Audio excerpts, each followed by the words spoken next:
안녕하세요. 박진영입니다. 역사는 진보 발전한다고 합니다. 그런데 이 발전이요, 일직선으로 쭉 가는 것이 아니라 한 번씩 이렇게 쭉 가다가 퇴행했다가 다시 발전하기도 한답니다. 이게 이른바 해겔의 변증법이라고 하고요, 나선형 발전 이론이라고 하는데요. 아마 대한민국의 상황이 지금 잠시 퇴보하는 상황인 것 같아요. 그래서 4월 10일 날 총선에 우리 시민들이 열심히 투표하셔가지고 다시 쭉 발전하도록 만들어 주실 것을 부탁을 드리겠습니다. 자, 오늘 순서 간단히 소개해 드릴게요. 전현주 기자와 함께 뉴스픽 코너 준비되어 있고요. 오늘 대담에는 박영식 정치 시사 에디터가 참석을 합니다. 그리고 마지막으로 안진걸 민생경제연구소 소장님과 김연만 부동산 경제연구소 소장님을 모시고 총선에 민생정책에 대해서 점검하는 시간을 가지도록 하겠습니다.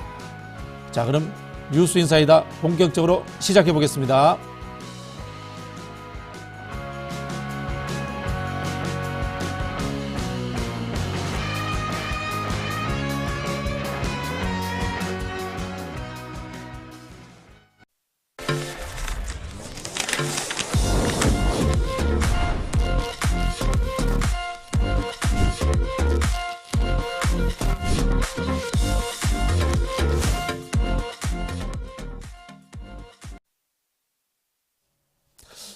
바쁜 아침이지만 꼭 알아야 될 뉴스들이 많죠. 듣기만 해도 이해가 쏙쏙 되는 뉴스픽 시간입니다. 전현주 뉴스토마토 기자님 오셨습니다. 네, 안녕하세요. 네, 22대 총선 후보자 등록이 마감이 됐는데요. 여야 대진표가 대충 이제 다 짜졌습니다. 주말에 이제 민심 관련해서 투어가 있었는데요. 여야 모두 이제 민생을 강조하는 분위기였어요. 네, 맞습니다. 오는 28일부터 본격적인 선거 운동에 돌입하게 되는데요. 여야는 이번 주말 모두 민생에 집중하는 모습을 보였습니다. 먼저 국민의힘부터 살펴보면 이종섭 대사, 황상무 수석 등 논란이 됐던 용산발 리스크에 대해서는 어느 정도 해소됐다고 보고 고물가와 의대 정원 갈등 등 당면한 현안 해결에 당력을 집중하는 모습을 보였습니다. 한동훈 위원장은 어제 전국의대 교수협의회 회장단과 면담하는 모습을 보였고 또 총선 결과에 따라서 금투세 폐지가 달려있다면서 지지를 호소했습니다. 금투세는 주식, 채권, 펀드, 파생상품 등 금융투자로 5천만 원 이상의 소득을 올린 투자자가 내는 세금을 말하는데요. 당초 2023년 시행될 예정이었다가 여야 합의로 시행 시기를 2025년으로 연기했지만 정부는 올해 초 금투세를 폐지하기로 하고 다시 법 개정을 추진하고 있는데요. 한 위원장의 말 직접 들어보겠습니다. 우리 국민의힘은 금투세 폐지법 법안, 소득세법 개정안이죠. 이걸 제출했습니다만 거대 야당인 민주당이 극력 반대해서 통과되지 않고 폐기될 상황입니다. 이번 총선에서 금투세 폐지의 발목을 잡고 있는 민주당을 반드시 심판하고 국민의힘이 금투세를 폐지할 수 있도록 힘을 실어주시기 바랍니다. 여러분, 총선은 심판선거가 맞습니다. 다만 우리가 민주당을 심판해야 된다는 이유는 이렇게 실생활과 그리고 국민들의 삶과 직접 연결되어 있습니다. 반드시 심판해 주시기 바랍니다. 한동훈 위원장님 말투는 아무리 들어도 정이 안 가요. 네, 이런 상황인데요. 민주당에서 아주 참 뜻밖의 상황이 하나 벌어졌어요. 후보가 등록을 했는데 당에서 결정을 해서 취소해 버렸습니다. 그러면 이제 한석이 날아가는 상황인데요. 왜 그렇게 했는지 한번 설명해 주세요. 네, 맞습니다. 민주당은 지난 23일 세종갑 이영선 후보의 공천을 취소했습니다. 이 후보가 다수의 주택을 보유하고도 이를 허위로 신고해서 당의 공천 업무를 방해했다는 이유에서인데요. 이 후보는 자신의 재산이 1억 1,962만 2천 원이라고 신고했지만 본인과 배우자 명의로 갭 투자 방식을 활용해서 모두 38억 270만 원의 부동산을 소유한 것으로 확인이 됐습니다. 강민석 대변인은 이는 당헌 당규를 위반한 중대한 해당 행위이자 국민의 눈높이에서 도저히 용인할 수 없는 일이므로 의석 손실 가능성을 감수하고 부득이 제명 및 공천 취소를 결정했다고 설명했습니다. 이로써 세종갑은 국민의힘 류재화 후보와 새로운 미래 김종민 후보의 양자 대결로 치러지게 됐습니다.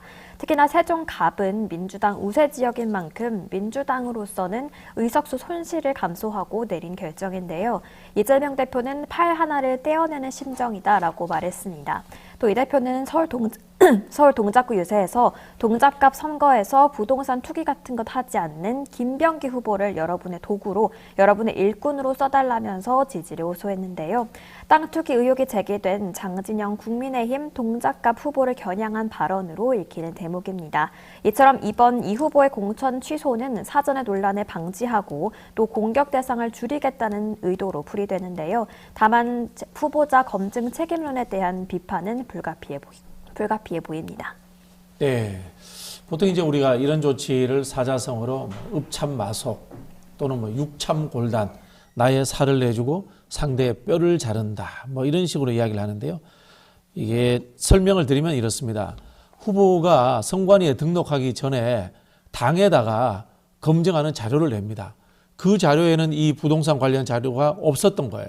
그런데 선관위에 등록을 했는데 보니까 당에 없던 부동산이 있던 겁니다. 그러니까 당 절차를 무시했다, 당을 속였다라는 겁니다. 그래서 아마 이분이 취소된 것 같다. 이렇게 저희가 다시 설명을 해드리겠습니다. 자, 그리고 의대 정원 문제 한번 이야기해 보겠습니다. 대통령과 정부에서 전공의들의 면허 정지까지 하겠다라고 강력하게 이야기를 했었는데요.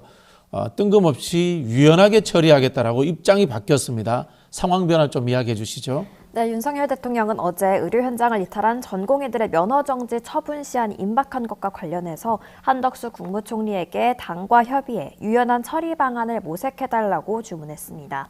뿐만 아니라 의료인과 건설적인 협의체를 구성해서 대화를 추진해달라고 지시했는데요. 달라진 윤 대통령의 태도는 한동훈 국민의힘 비대위원장의 요청에 따른 것으로 알려졌습니다. 앞서 한 위원장은 어제 약 50분가량 전국의대교수협의회 회장단과 비공개 간담회를 가졌는데요. 한 위원장은 간담회 후에 정부와 의료계 간 건설적 대화를 중재해달라는 요청을 받았다라고 말했는데 대통령실이 면담 종료 1시간 10분 뒤에 이를 수용한 겁니다. 가장 먼저 면허정지 사전통지서를 받은 전공의들의 제출 기한은 오늘까지로, 원칙대로라면 당장 내일인 26일부터는 면허정지 처분이 이뤄질 것으로 보였는데요. 이로써 면허정지 처분은 일단 유예될 가능성이 제기되고 있습니다. 일각에서는 한 위원장이 중재 역할을 하고 또 윤 대통령이 즉각 호응함으로써 당정 관계가 다시 긴밀해졌다라는 것을 외부에 드러내는 거다, 이런 해석도 나오고 있고요. 또 이종섭 황상무 논란으로 재점화된 정권 심판론을 잠재우고 정책 정당으로서 여당 이미지를 부각할 것으로 보이고 있습니다. 여당도 민생을 앞세우고 있는 만큼 대통령실도 이에 힘을 실어줄 가능성이 커 보입니다. 이거 짜고 치는 고스톱 아닌가요? 근데 생각을 해보면은 법치주의를 내세웠던 정부가 여당 대표가 요구하니까 입장을 바꾸었다. 어떻게 보면 선거 개입이라고 할 수도 있을 것 같은데요. 계속해서 이 관권 선거 개입 논란이 되고 있죠. 민생 토론회를 비롯해서 이렇게 개입하는 게 선거 개입 아니냐, 계속해서 이런 논란이 제기되고 그러면은 있습니다. 선거 때 뭐라고 합니까? 이 클라이막스에 확 오르도록 갈등을 만들었다가 여당 대표의 요청에 의해서 양보했다. 아무래도 이거는 이 국가 운영 국정 시스템 자체를 선거에 활용하려고 했다. 이런 식으로밖에 안 보이거든요. 너무 이쁜 시나리오죠. 네, 알겠습니다. 어쨌든 간에 강대강 대치에 변화가 생긴 거는 다행입니다. 당초에 이제 의대 교수들도 사직서를 내려고 했는데요. 이 정부의 변화가 있으면은 의료계도 좀 변화가 생긴 건가요? 네, 대통령의 입장이 변화되기 전부터 보면요. 대한의사협의회 비상대책위원회 회의가 진행이 됐습니다. 우선 이때까지의 의료계 입장은 계속해서 강력하게 기존 입장을 고수하는 모습을 보였는데요. 이면택 대한소아청소년과 의사회장은 전공의들과 학생들의 뜻이 100% 반영돼야 한다고 생각한다면서 정부가 의사들을 모욕한 필수 의료 패키지와 의대 증원 2,000명을 전면 백지화해야 한다고 말했습니다. 당초 오늘부터 전격 의대 교수 교수들이 사직하기로 했었는데요. 어제 정부의 입장 변경 이후 서울대 교수 비대위는 전공의 압박 중 일부를 중단한 것과 협의체 구성을 제안한 것은 긍정적인 신호라면서 협의체와 관련한 구체적인 안을 신속하게 마련해주기 바란다는 입장문을 통해서 긍정적인 입장을 보였습니다. 하지만 고려대 의대 교수 비대위와 울산의대 교수 비대위 등은 2,000명 증원부터 철회해야 한다면서 그렇지 않으면 오늘 계획대로 사직서를 제출해야 한다는 분위기인 것으로 알려졌는데요. 이렇게 갑작스러운 정부의 입장 변경에 의료계 사이에서도 의견이 엇갈리고 있는 가운데 방재승 의대교수위원장은 오늘 총회를 통해서 결정하겠다고 말했습니다. 당장 사직서 일괄 제출 계획을 공식 철회할지는 불투명한 가운데 파국은 면했다는 분위기 속에서 혼란은 그래도 계속되고 있는데요. 다만 현재 대통령이 면허 정지에 대한 부분만 언급했을 뿐 여전히 증원 2,000명에 대한 입장은 강경해서 타협안이 쉽게 마련될 수 있을지는 미지수입니다. 운명의 25일이라고 불릴 정도로 의대교수 사직과 함께 주 52시간 진료를 시작하기로 한 날이 오늘이었는데요. 다른 의미로 또 의료계와 정부 간의 물꼬를 틀 수 있을지 지켜봐야겠습니다. 네, 그래서 이 정부가 국민을 위해서 국정을 운영하는 것이 아니라 권력을 유지하고 향유하기 위해서 나라를 다스리고 있다. 이런 평가를 받는 겁니다. 네. 전현주 기자님 감사합니다. 네, 고맙습니다. 네. 자, 이어서 대담 시간으로 넘어가겠습니다.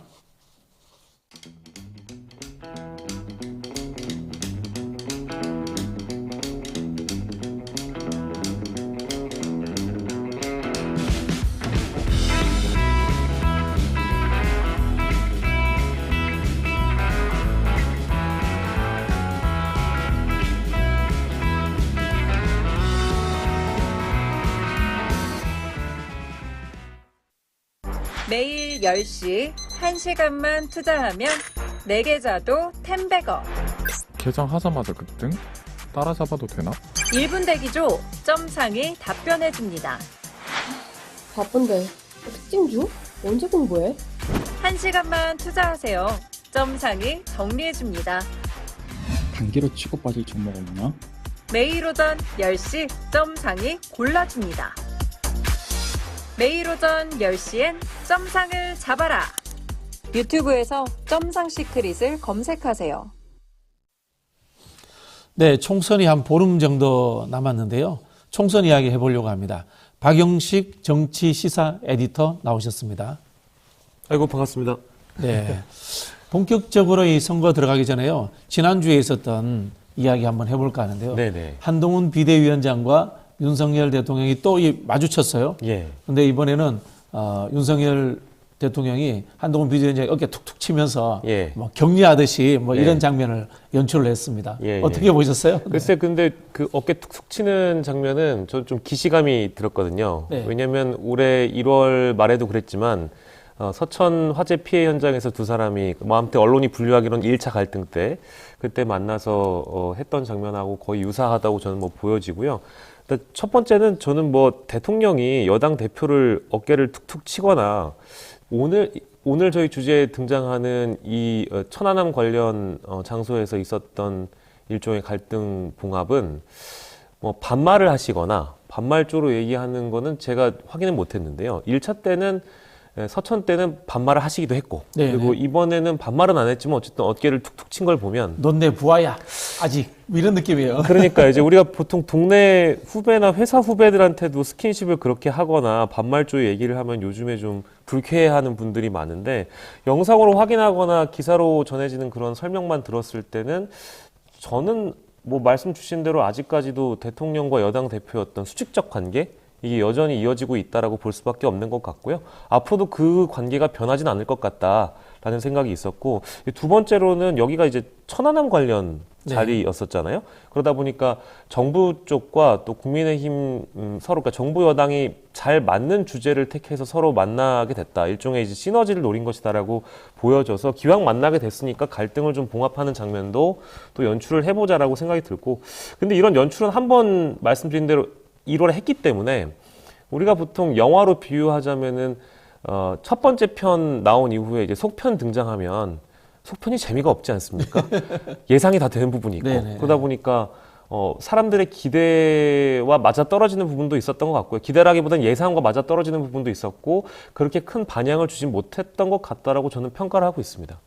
뭐 역으로 한동훈 비대위원장이 윤석열 대통령의 어깨를 툭툭 쳤다. 그러면 어땠을까요? 그거는 상상하기 힘든 일이겠죠. 그랬다면 지금 뭐 이제 영화로 따지면 반전인 거니까. 반전, 예. 엄청난 반향이 있었을 텐데 이거는 말씀드린 대로 여전한 그 두 사람의 관계를 보여주는 관계성에는 전혀 변화가 없다. 관계성은 변하기 없다. 예, 뭐 네. 이제 선후배 정도의 관계로 보여지는 것 같아서 앞으로도 계속 이제 이런 모습이 또 나오지 않을까라는 생각이 좀 드네요.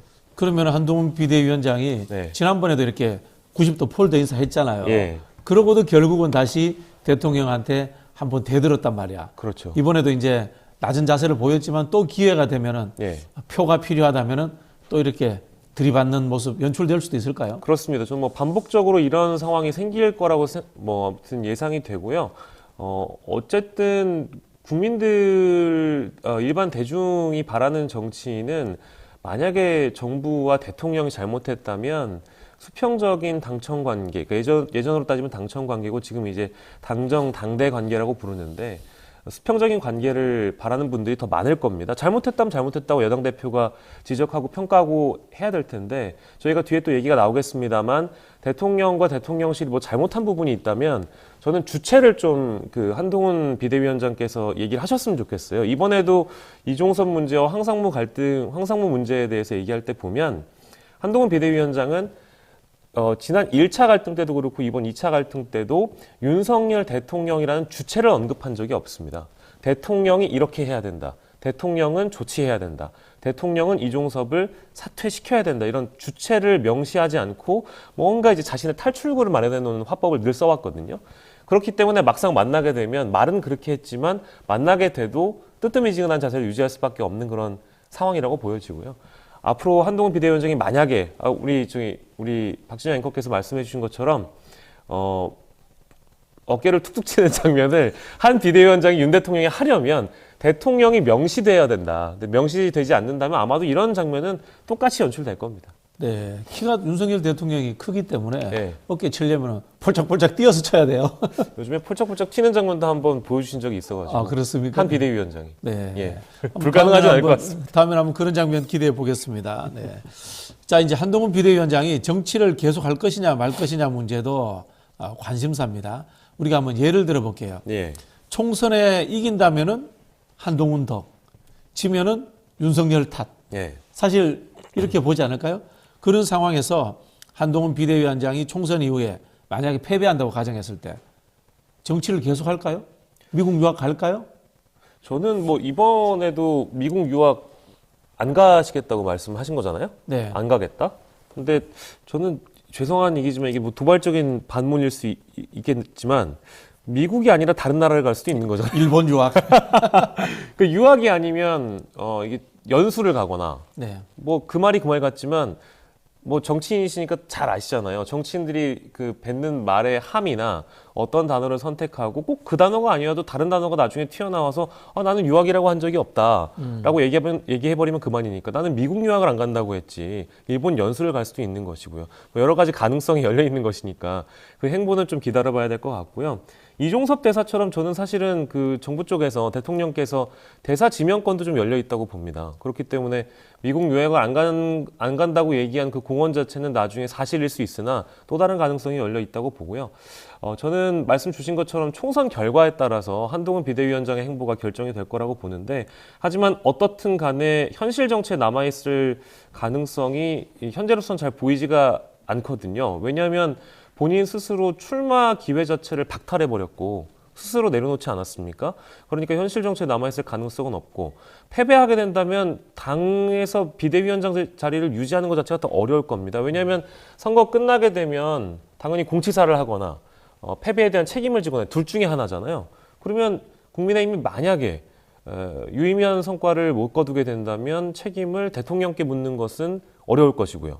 한동훈 비대위원장이 책임을 져야 되지 않을까요?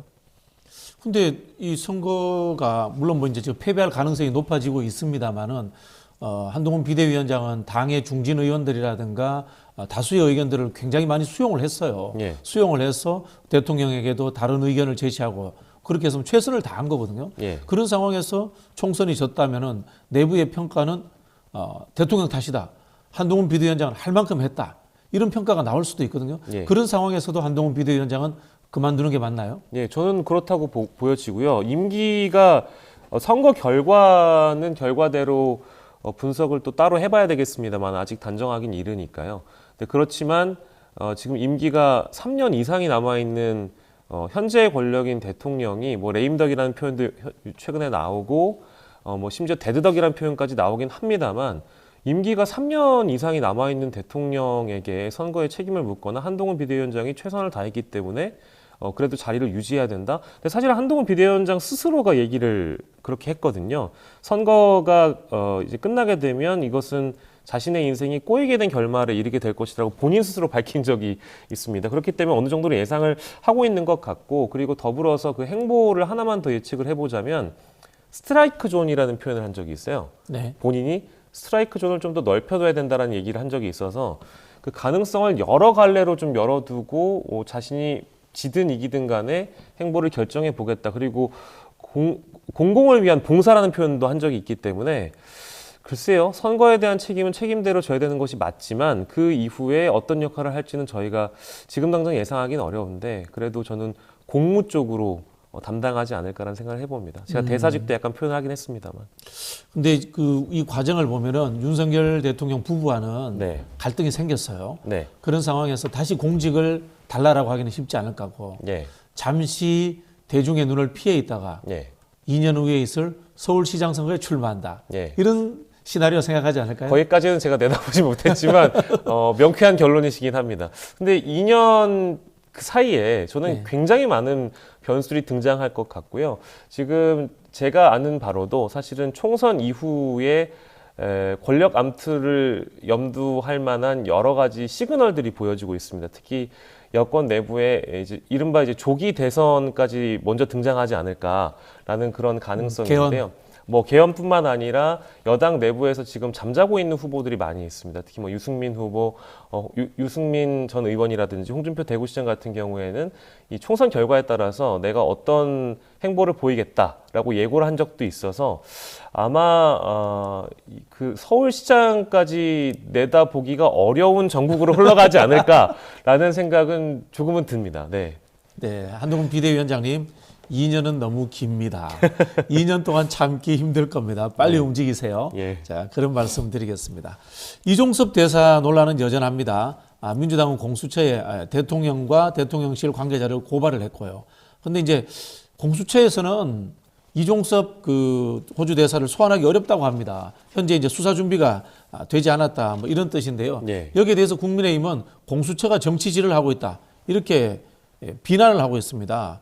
자, 일각에서 되고 있는 이 논쟁들 어떻게 보세요?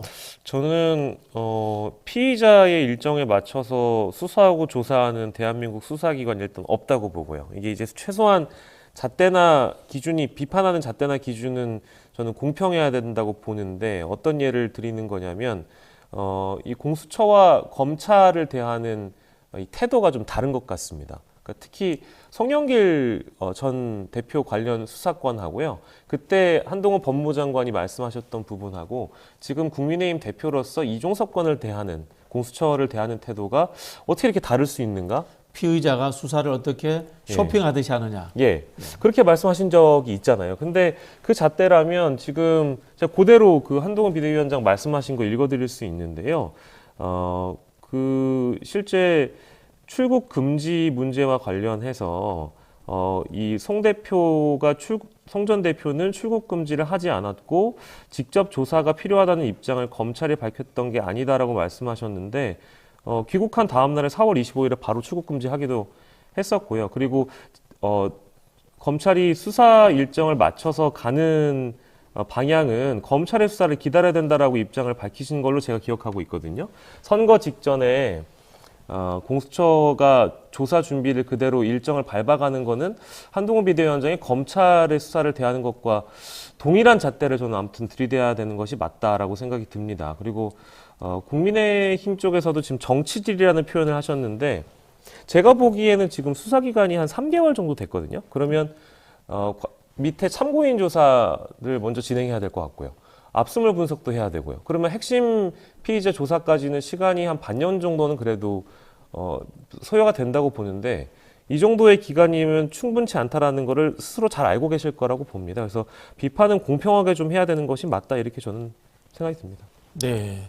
공수처장을 수개월째 임명하지 않아서 공수처 수사에 장애를 만들려고 하는 대통령실이 오히려 정치질을 하는 게 아닌가 제가 반문하고 싶습니다. 예, 이게 사실은 좀 내로남불처럼 들리는 것 같기도 하고요. 이게 한동훈 법무부 장관이 국회에서 그 이재명 대표 관련 사건으로 해서 여러 발언들을 참 많이 하셔서 제가 지금 일일이 다 소개를 해드릴 수는 없습니다만 중대범죄를 저질렀다고 죄명을 낭독하시면서 징역 몇십 년에 처할 수 있다 이런 발언을 법무부 장관이 하신 적이 있어요. 근데 이거는 물론 수사 관련 사안이 밖으로 나오는 것도 문제입니다만 법무부 장관 스스로 정치적 발언을 하신 적이 있는데도 불구하고 지금 공수처의 수사를 정치질이라고 비판하는 것도 저는 과장과 왜곡이 너무 섞여 들어간 것 아닌가라는 좀 생각이 들어서 정치인으로서 좀 무책임한 발언이라고 생각이 듭니다. 네.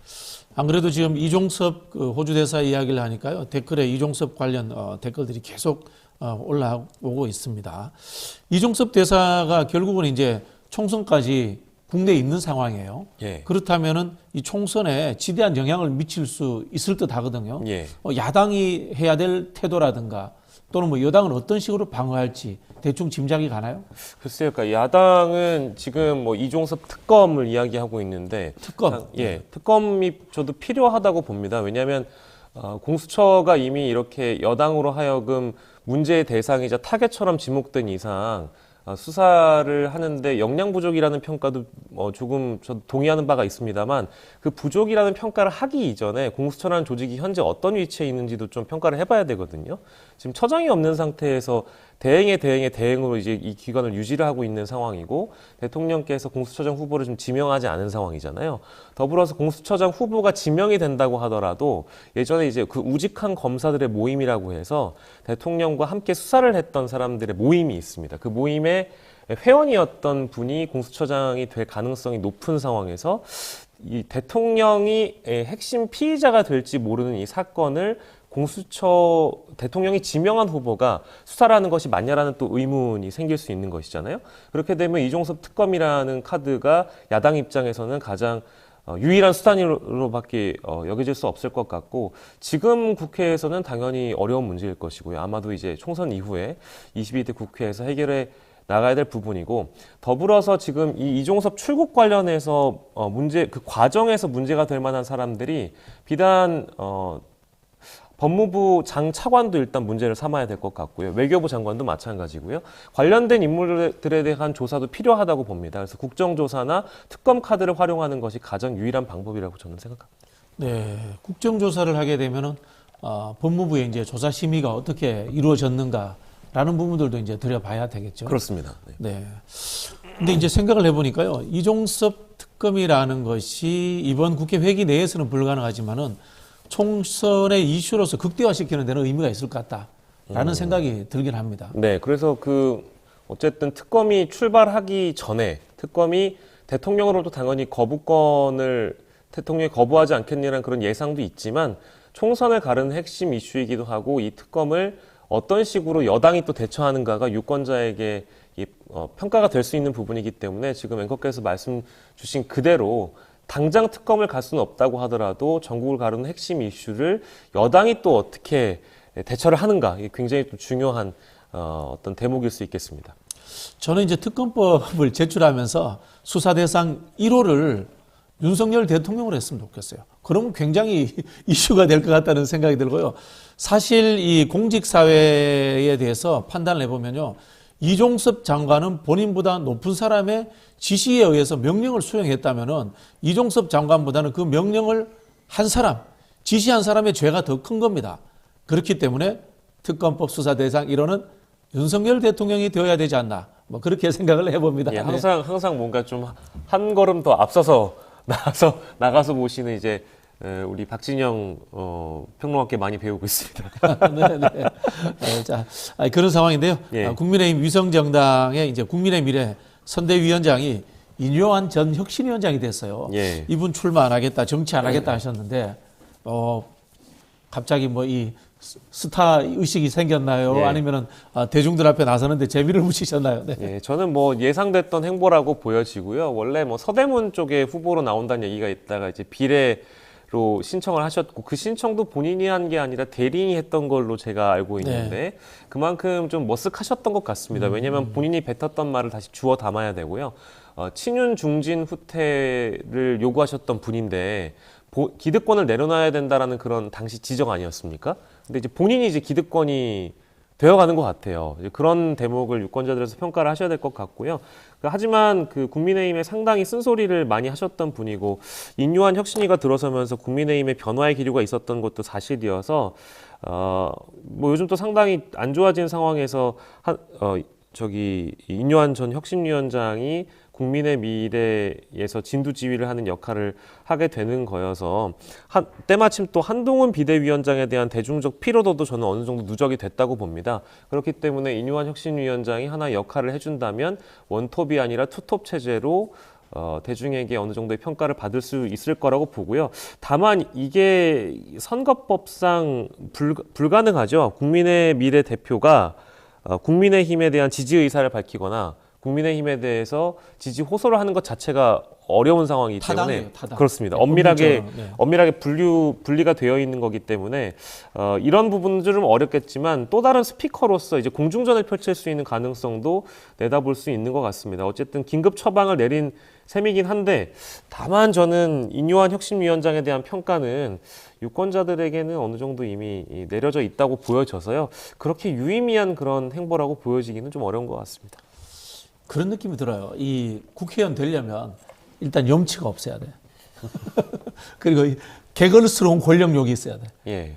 본인이 했던 말 뒤집어야 되고 예. 그렇지 않습니까? 네. 예. 저는 근데 당선권에 배치가 되는 거 보면서 이건 뭐 어느 정도 약속이 돼 있던 당과 사전에 교감이 돼 있고 약속이 돼 있었던 행보라고 보여져서요. 전혀 이상하진 않지만 그래도 기존에 그 지금 보시는 시청자 여러분들께서 인요한 혁신위원장이 혁신위원장을 할 때 도대체 어떤 말들을 했는지를 좀 곱씹어 보셨으면 좋겠어요.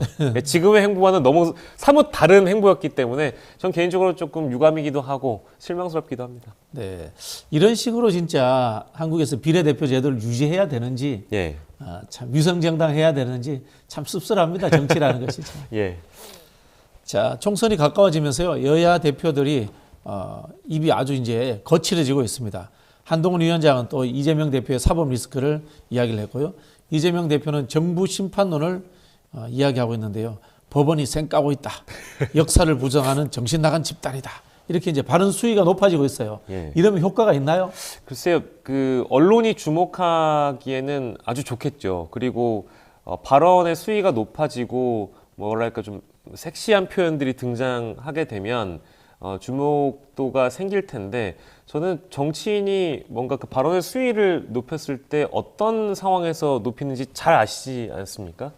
다급해지면 저는 그렇다고 네. 봅니다. 특히 이제 선거 국면에서 이제 지지도가 제대로 이제 탄력을 붙지 않는 특히 대통령의 지지도뿐만 아니라 국민의힘 지지도가 좀 등락이 좀 이번 주 지난주에 컸잖아요. 이제 그러다 보니까 이런 발언들이 나온다고 보고요. 그렇기 때문에 아까 그 인요한 혁신위원장의 등장도 또 하나의 배경으로 저도 보여지고 있고 발언 수위가 글쎄 높아지게 되면 지금의 상황에서 지지도가 굳혀가는 단계라고 저는 이미 들어섰다고 보고 그래서 그 판을 좀 흔들기 위한 발언이라고 보여지는데 한동훈 비대위원장과 사뭇 어울리지 않는 표현입니다. 쌩까고 있다, 뭐 이런 정신 나갔다라는 표현이 그간 발언의 수위를 좀 어느 정도 톤 다운을 했다고 저는 보여지거든요. 여당의 대표로서. 그런데 선거 국면 들어오니까 한동훈 비대위원장도 어쩔 수 없는 정치인 학습을 하고 있다. 이제 그런 과정이나 단계라고 보여집니다.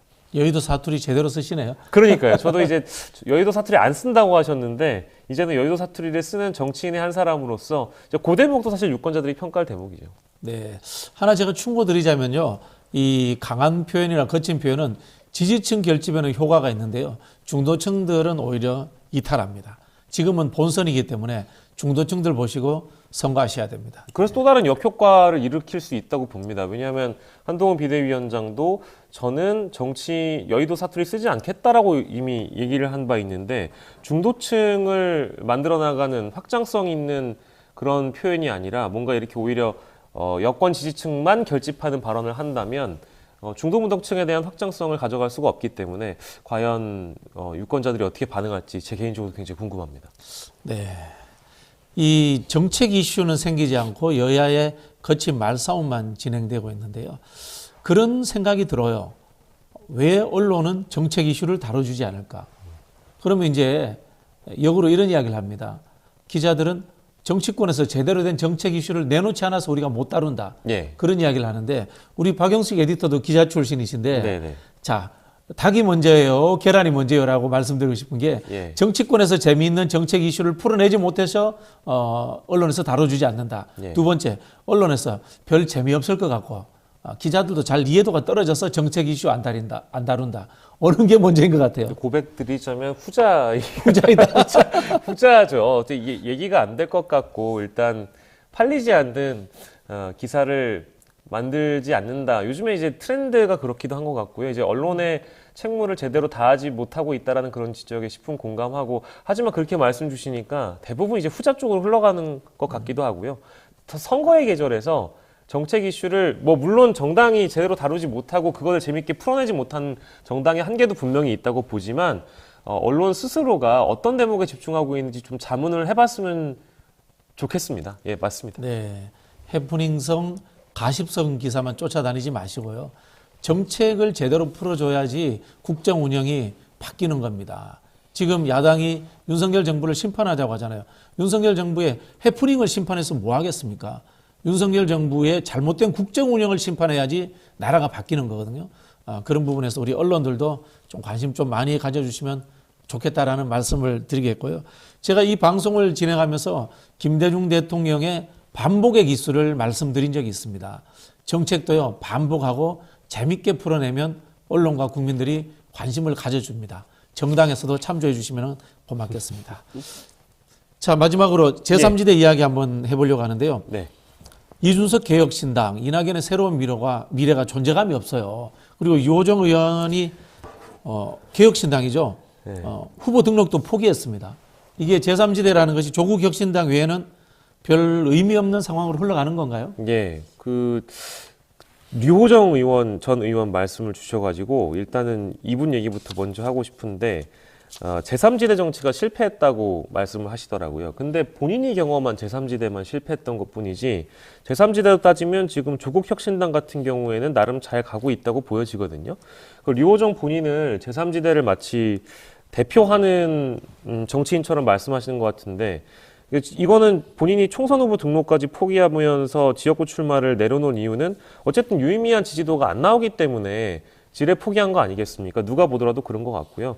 그래도 같이 이 정당을 시작한 동지들이 있고 어려운 상황에서 뛰고 있는 다른 제3지대 후보들한테 굉장히 좀 못할 말씀을 좀 하신 것 같아서 그 부분은 좀 지적을 해드려야 될 것 같고요. 다만 팩트는 말씀하신 것처럼 개혁신당이 어려운 상황인 건 맞고요. 새로운 미래와 합당 파기 이후에 내리막을 탔고 상승 모멘텀이 없는 것도 사실인 것 같습니다.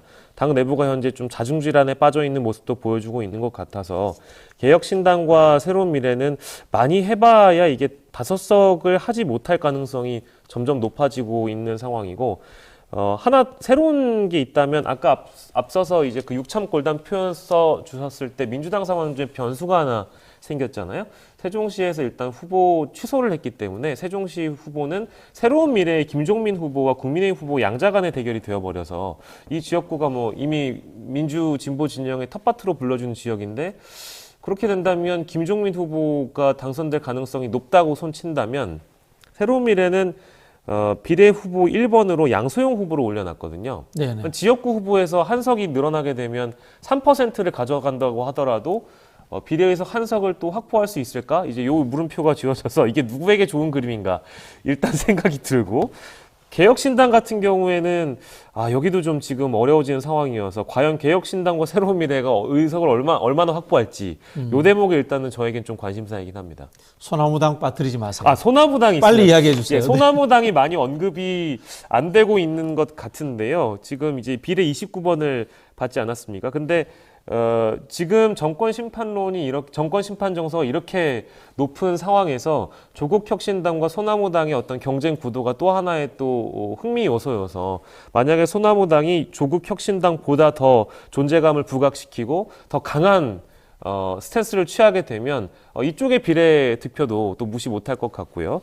지역구 후보를 낸 지금 상황인데 광주와 목포 여기서 변수는 과연 재판부가 송영길 전 대표의 보석을 허가해 주느냐의 여부인 것 같습니다. 아직 보름밖에 남지 않은 선거전이긴 합니다만 그래도 보석을 받아서 나와서 만약에 실제 선거전에 뛰어든다면 유의미한 결과를 또 낼 수도 있는 것 같아서 그 대목도 좀 함께 짚어드리겠습니다. 그 좀 언론이 너무한다는 생각 안 드십니까? 옥중 출마라는 것이 굉장히 특이한 정치 이슈인데 예. 너무 안 다뤄져요. 아까 그 말씀하신 정책 기사냐 아니면은 이제 그 재미 요소냐 네. 따진다면은 후자로 따질 수도 있는 재미 요소인데 부분이고 뭔가 옥중 출마라는 거는 제 기억에도 굉장히 오래된 케이스여서 그렇죠. 네. 지금 2024년에 우리가 옥중 출마라는 케이스를 받아들인 이게 굉장히 이게 이례적인 일이거든요. 그러면은 포커스를 맞출 만도 한데 소나무 당이어서 그런지 아니면 소나무 당에 있는 이제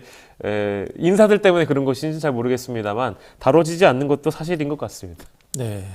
세종갑에 출마한 김종민 새로운 미래 후보는 아마 제 생각에 제가 당선되면 민주당에 복당하겠습니다. 네.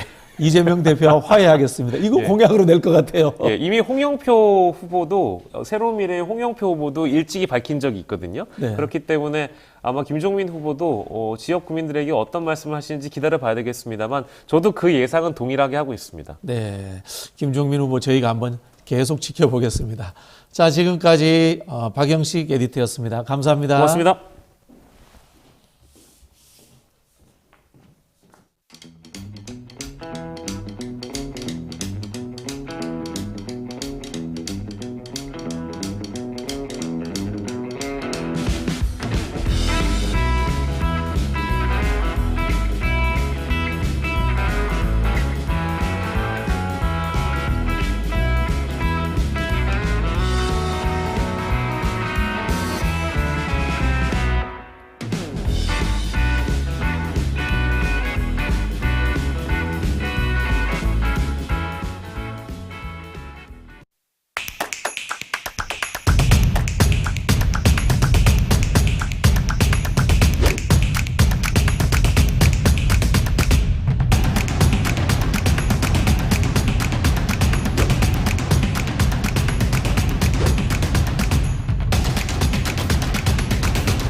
네, 총선 민생 검증반 시간입니다.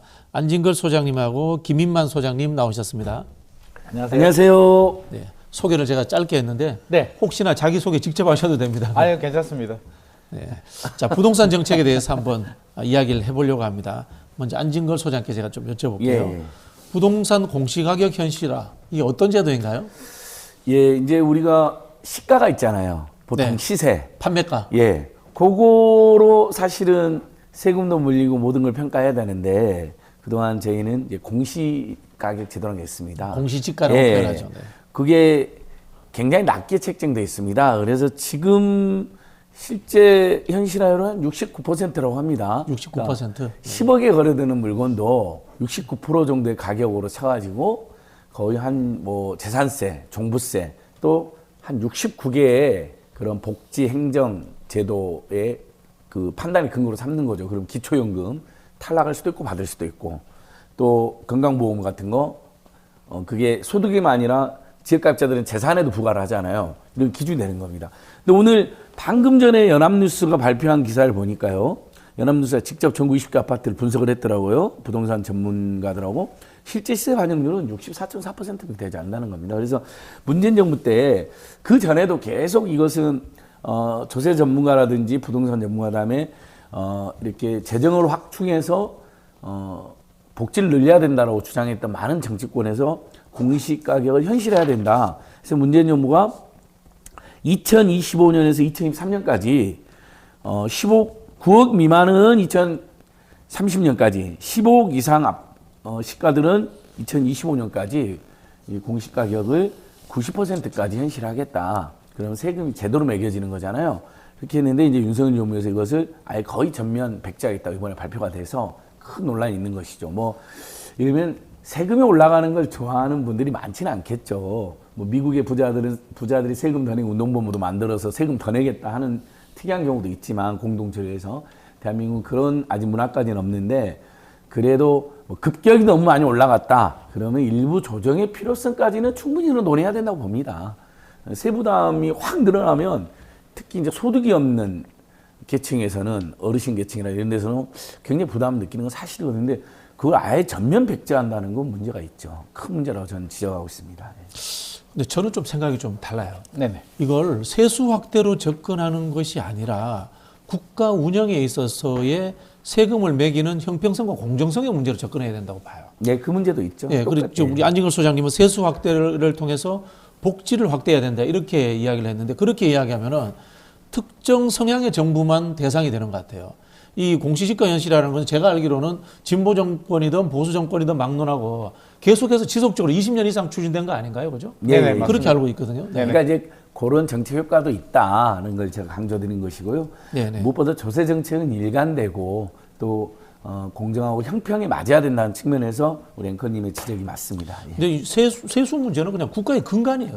진보 보수의 문제가 아니에요. 그렇습니다. 예, 그렇게 좀 접근하자라는 취지에서 제가 좀 말씀을 드렸고요. 자, 그럼에도 불구하고 이게 현실화 될까라는 부분들, 그 다음에 결국은 부자 감세가 될 것이다라는 그런 이야기들이 나오고 있습니다. 네네. 그리고 또 더 나오는 이야기는 이제 부동산 투기 조장 아니냐 이런 이야기 나오고 있거든요. 어떻게 보세요? 일단 중요한 지적을 해주셨는데요. 이제 증세, 뭐 세금 문제와 결부시켜 버리게 되면 저는 본질이 좀 왜곡이 된다고 생각을 합니다. 현실화가 필요하다 안 필요하다는 사실은 논란의 여지는 있어요. 현실화가 필요하다는 입장에서 보면 시가대로 하면 예를 들어서 1월 1일 기준으로 시가가 10억이었는데 그 기준에서 세금을 내야 되는데 집값이 갑자기 3억이 떨어지거나 3억이 올라버리게 되면 지나친 왜곡이 되니까 약간 버퍼링을 좀 두는 거죠. 그런 측면에서 공시가격을 유지하는 거고요. 또 반대 입장에서 보면 말씀하신 것처럼 세금을 더 걷어야 되는데 너무 지나치게 낮게 부자 감세를 주는 것이 아니냐라는 반발의 목소리가 있는데 제가 볼 때는 공시가격의 문제가 아니라 사람의 문제인 것 같습니다. 네. 지난 정부에서는 너무 급격하게 저는 현실화도 충분히 일리가 있다고 생각을 하거든요. 하지만 시차를 두고 국민들이 가랑비에 옷 젖듯이 큰 부담을 느끼지 않는 범위 내에서 현실화를 했어야 되는데 집값도 많이 올라가지고요. 안 그래도 공시가격이 많이 올라가는데 플러스 알파로 현실화를 한다고 벽돌 몇 개를 더 올려버리게 되니 강력한 조세 저항이 생기는 거고요. 지금은 또 반대로 야, 세금 부담이 많으니까 야 빼야 돼. 모든 걸 전면 백지화 시켜버리는 이 극단적인 양쪽의 정책이 저는 좀 문제가 아닌가 하는 생각이 듭니다. 그래서 이 측면에서 보면 저는 기본적인 원칙은 국민들이 현실화를 하든 안 하든 별로 느끼진 않아야 된다고 봅니다. 국민들은 느끼지 않고 현실화가 필요하다면 중장기적으로 현실화를 하는데 뭐 그해 집값이 많이 올라가게 되면 뭐 현실화를 그해는 율을 낮춘다든지 이렇게 좀 탄력적인 조정이 필요할 것 같고요. 부자 감세 논란은 이제 계속 진행되고 있는데 부자 감세를 공시가격으로 건드리면 안 됩니다. 공시가격은 안진걸 소장님께서 말씀하셨듯이 뭐 67개, 69개 항목에 다 해당이 되는데 공시가격을 올리게 되면은요 부자들만 해당이 되는 게 아니라 우리 서민들, 집 하나 가진 분들, 뭐 의료보험 다 해당이 되거든요. 그러면 진짜 부자들이 문제라고 하면 누진 세율 구간을 하나 더 추가를 하면 되죠. 지금 또 94억 초과는 2.7% 공시가격이 적용이 되는데 뭐 의료보험도 마찬가지죠. 최고 한도가 300만 원으로 제가 알고 있거든요. 네네. 재벌 회장님도 300만 원. 뭐 소득이 좀 높은 분들도 300만 원. 뭐 우리 연예인 김구라 씨가 300만 원 냈다고 하는데 재벌 회장하고 비교해 보면 맞지 않잖아요. 그러면 최상위 구간을 더 늘리는 게 맞지. 저는 공시가격 자체를 건드리는 건 자칫 잘못 우리 서민들이 더 피해를 볼 수 있다는 입장입니다. 네, 아니 김만수 의원님 굉장히 합리적으로 말씀 주셨네요. 저도 이러면 서민들이나 소득이 없는 노인 계층 분들에게 갑자기 세금이 예를 들면 한 달에 뭐 예를 들면 재산세를 이게 반기별로 나오잖아요. 근데 한 30만 원 내던 게 갑자기 막 100만 원 된다. 물론 이제 그 세부담 상한선이 있긴 합니다. 종부세든 재산세든. 네네. 그 상한선이 나오진 않게 되어 있는데 그래도 두세 배로 뛰면 월 소득이 일정하거나 소득이 거의 없는 계층에게는 엄청난 부담이 돼요. 그럼 집을 팔아서 내야 된다는 거냐 이런 반론에 부딪히기 때문에 저도 집값이 많이 오르는 국면에서는 공시가 현실료를 좀 뭐 동결해 준다거나 뭐 이런 여러 가지 유연한 조치는 필요하다고 합니다. 근데 저희들이 지금 문제 삼는 건 갑자기 이게 진보 정도 보수할 것 없이 일본 근로소득자 소득은 100% 투명하게 공개돼서 그렇죠. 다 네네. 세금을 내지 않습니까? 일부 뭐 법에 정해놓은 소득공제를 제외하고는. 근데 왜 이 주택이나 땅에 대해서만 이렇게 많은 특혜를 주냐? 방금 제가 공시가격 현실화율 69%라고 했더니 실제 시세 반영률은 64%라고 오늘 조사가 나왔어요. 근데 이 실제 시세 반영률은 또 세금을 내는 게 아닙니다. 그게 또 공정가액 할인율을 또 적용해가지고요. 60% 0.6을 곱해가지고요. 또 깎아줍니다. 그러니까 그런 부분에 대한 범국민적인 비판이 있거든요. 그래서 윤석열 정부 이걸 전격적으로 폐지하겠다. 이건 받아들이기 어렵다는 것이죠. 오히려 공시가격 현실화율을 조금 유연하게 하겠다. 또는 좀 조정하겠다 그러면 설득력이 있을 수 있습니다. 근데 아예 폐지하겠다 그러니까 논란이 크게 생기는 거고 아예 총선 앞두고 재벌 대기업이나 부동산 부자들에게 화끈하게 밀어주려고 하는 거냐 이런 책이 나옵니다. 근데 방금 아까 제가 인용한 그 연합뉴스 조사에서도요. 같은 그 실제 시세 반영률이 64.4%인데 왜 이게 부자 감세 논란이냐면요. 고가 주택일수록 실제 시세하고 공시가격 현실화율이 훨씬 더 떨어집니다. 그 지점 계속 있었거든요. 그러니까 김현수 말씀처럼 갑자기 올라가면 서민 중산층의 부담이 늘어나는 것도 맞지만 그 혜택은 이 현실화율을 폐지함으로써 혜택은 부자들이 더 많이 입는 건 사실이다. 이제 이런 지적도 피하기는 어려운 것이죠. 네. 우리가 중요한 이야기를 하는데 제가 긴급 댓글 하나 읽어드릴게요. 네네. LJH님이 노영이 낙선시키자. 이거 하지 마세요. 아마 이분은 노영희 변호사가 빨리 다시 와서 진행하기를 바라시는 것 같은데 국회의원 되어서 진행해도 됩니다. 그래서 이렇게는 하지 마십시오. 아니, 네. 박지원 평론가님 너무 잘하시잖아요. 아닙니다. 네, 제가 계속 지켜보고 있습니다. 저는 우리 노영희 소장님을 워낙 좋아하기 때문에. 네. 자, 우리 소장님 뭐 더 하실 이야기 없어요? 네. 일단 뭐 폐지 말씀을 해주셨는데요. 좀 논란의 여지가 있을 것 같습니다. 이게 공시가격 폐지가 이제 두 가지 측면에서 좀 봐야 되는데 하나는 법적인 측면에서 좀 봐야 되겠죠. 두 번째는 실질적인 측면에서 좀 봐야 되는데 법적인 측면에서 본다면 사실 대통령이 폐지할 수 있는 문제는 아닙니다. 그렇죠. 국회로 공이 넘어가서 이제 해야 되는 부분이고 어떻게 보면 약간 월권행위 같은 그런 뉘앙스도 좀 풍기는데요. 실질적인 측면에서 본다면 2030년까지 90%로 가야 되는데 현실적으로 불가능합니다. 네. 빠르게 달려가야 되는데 이미 작년에도 굉장히 많이 내렸잖아요. 작년에 18.63%가 내려갔습니다. 네. 이때 이미 실질적으로 공시가격 현실화율은 저는 실질적인 폐지가 됐다고 생각을 하거든요. 그러면 처음부터 목표 설정 자체가 2030년까지 90% 가는 거는 너무 무리한 설정 자체가 저는 무리했다고 보고요. 20년 정도 걸쳐서 가되 또 공시가격도 그런 부분이 있습니다. 이제 관점에 따라서 좀 차이는 있는데요. 현실화 우리 부자들 감세라고 하는데 따지고 보면 또 누진 세율이 적용되기 때문에 부자들이 사실 세금 부담이 더 큰 거는 사실이고요. 공시가격을 올렸는데 공정시장 가액비율 또 올렸죠. 지난 정부에서. 네. 세율도 올렸죠. 중과세도 올렸죠. 모든 게 속도가 문제거든요. 금리 인상도 이제 2022년에 금리가 많이 올랐는데 그 3.5%가 문제가 아니라 1년 만에 3.5%가 간 게 문제고요. 공시가격 이 부담도 천천히 갔으면 이 정도 조세 저항이 아닌데 갑자기 모든 세율을 다 올리다 보니까 이게 저항이 굉장히 컸던 부분이 있는 것 같습니다. 그래서 저는 실질적으로는 목표 달성이 어렵다. 윤석열 정부가 이렇게 폐지 선언을 하지 않더라도 2030년까지 목표 달성은 처음부터 어려웠고요. 또 이게 특징이 공동주택 공시가격은 시세 대비 한 약 69% 정도인데 토지는 50% 정도 되고요. 단독주택은 60% 정도 수준입니다. 약. 토지도 개별성이 강해서 제가 조사해보면 30%도 있습니다. 근데 일일이 감정평가사들이 100% 전수조사를 할 수가 없기 때문에 현실화를 한다면 제가 볼 때는 표준화되어 있는 아파트는 충분히 가능할 것 같습니다. 그러면 차라리 KB 시세로 하고 부담이 된다면 공정시장 가액비를 좀 낮춰서 밸런싱을 맞춰주고 그 인원을 토지나 단독주택에 투입을 해서 정확도를 올리는 이런 합리적인 방안을 좀 고민해야 되는데 뭐 이전 정부에서는 극단적으로 다 올려버리게 되고 지금은 극단적으로 내려버리게 되니까 이게 국민들은 굉장히 혼란스럽고요. 좀 바람직하지는 않은 것 예, 같습니다. 우리 박진영 원장님 평소에도 이렇게 대화 타협이라든지 굉장히 강조하시는 의회주의자고 민주주의자인데 굉장히 저는 소장님 말씀 듣고 제가 공감을 많이 합니다.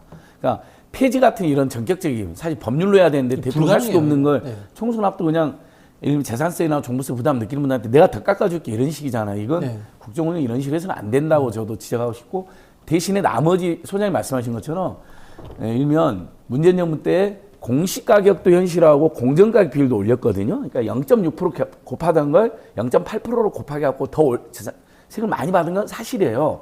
그러니까 부담이 많이 되는 거죠. 집값도 오르죠, 공정가격도 올리죠, 공시가격도 올리죠. 그러니까 자 그런 면에서 서서히 그리고 다른 토지라든지 단독주택 같은 것까지 다 감안하여 더 형평 있게 하자 대찬성입니다. 저도 그래 갔으면 좋겠습니다. 다만 이렇게 총선 앞도 무리하게 되지도 않는 전격 폐지 같은 건 발표하면 안 된다는 거죠. 국정운영의 그런 신뢰성이나 책임성, 투명성을 위해서도. 그리고 이런 부분들은 예를 들면 대통령이 야당 대표를 만나가지고 또는 여야에게 국회에서 이런 논의를 좀 제안드린다. 이런 고민이 있는데 폐지는 어렵겠지만 법을 개선해서 좀 이랬으면 얼마나 좋은 정치가 됩니까? 근데 갑자기 총선 앞두고 민생투론 잡고 막 전국 돌아다니면서 뭐 천조를 쓰네 만회하는 논란이 있는 와중에 안 그래도 지금 우리 국민들께서 조세형평이 굉장히 안 돼 있는 나라라고 생각하는데 이걸 폐지한다 하니까 논란이 생긴 것이죠. 네. 저도 순차적인 또 여러 가지 부작용을 보완하면서 가는 거 찬성입니다. 예. 네, 뭐 현실성이 없기 때문에 예. 잠시 이슈로 저는 끝날 것 같다는 생각이 드는데 제가 이제 소급해서 질문 하나 드려볼게요. 이제 종부세 나올 때 이야기부터인데 결국은 이제 문재인 정부라든가 진보 정권이 들었었을 때 부동산 관련해서 각종 이 세금들이 만들어집니다. 네네. 근데 이걸 통폐합해서 그냥 누진세율 잘 조정하면 되지 않느냐 그런 이야기도 있었거든요. 네네. 근데 이제 부동산 관련 이 그 세금을 자꾸 만들어내니까 결국은 문재인 정부라든가 진보 정권의 지지층인 셀러리맨들 수입이 많이 보이는 사람들의 중산층들의 세금만 늘어났다. 부동산 관련해서. 이런 비판이 있었거든요. 네. 소장님 전문가로서 어떻게 생각하세요? 뭐 사실 뭐 우리 셀러리맨들이 이제 유리지갑이죠. 네, 어떻게 네. 빠져나갈 구멍이 없는 부분이 있고 우리 세금 같은 경우도 자꾸 이제 종합부동산세 이슈가 자꾸 되고 있는데 사실 세금이 굉장히 많긴 합니다. 집 살 때 취득세를 내야 되고요. 팔 때는 또 양도세를 냅니다. 6에서 45% 정도 누진 구간으로 세금을 내고 보유세도 재산세가 있고 종부세가 있는데 이전 정부에서 약간 실수를 했다면 저는 밸런싱 조정에서 실패를 했다고 봅니다. 왜냐하면 네네. 보유세를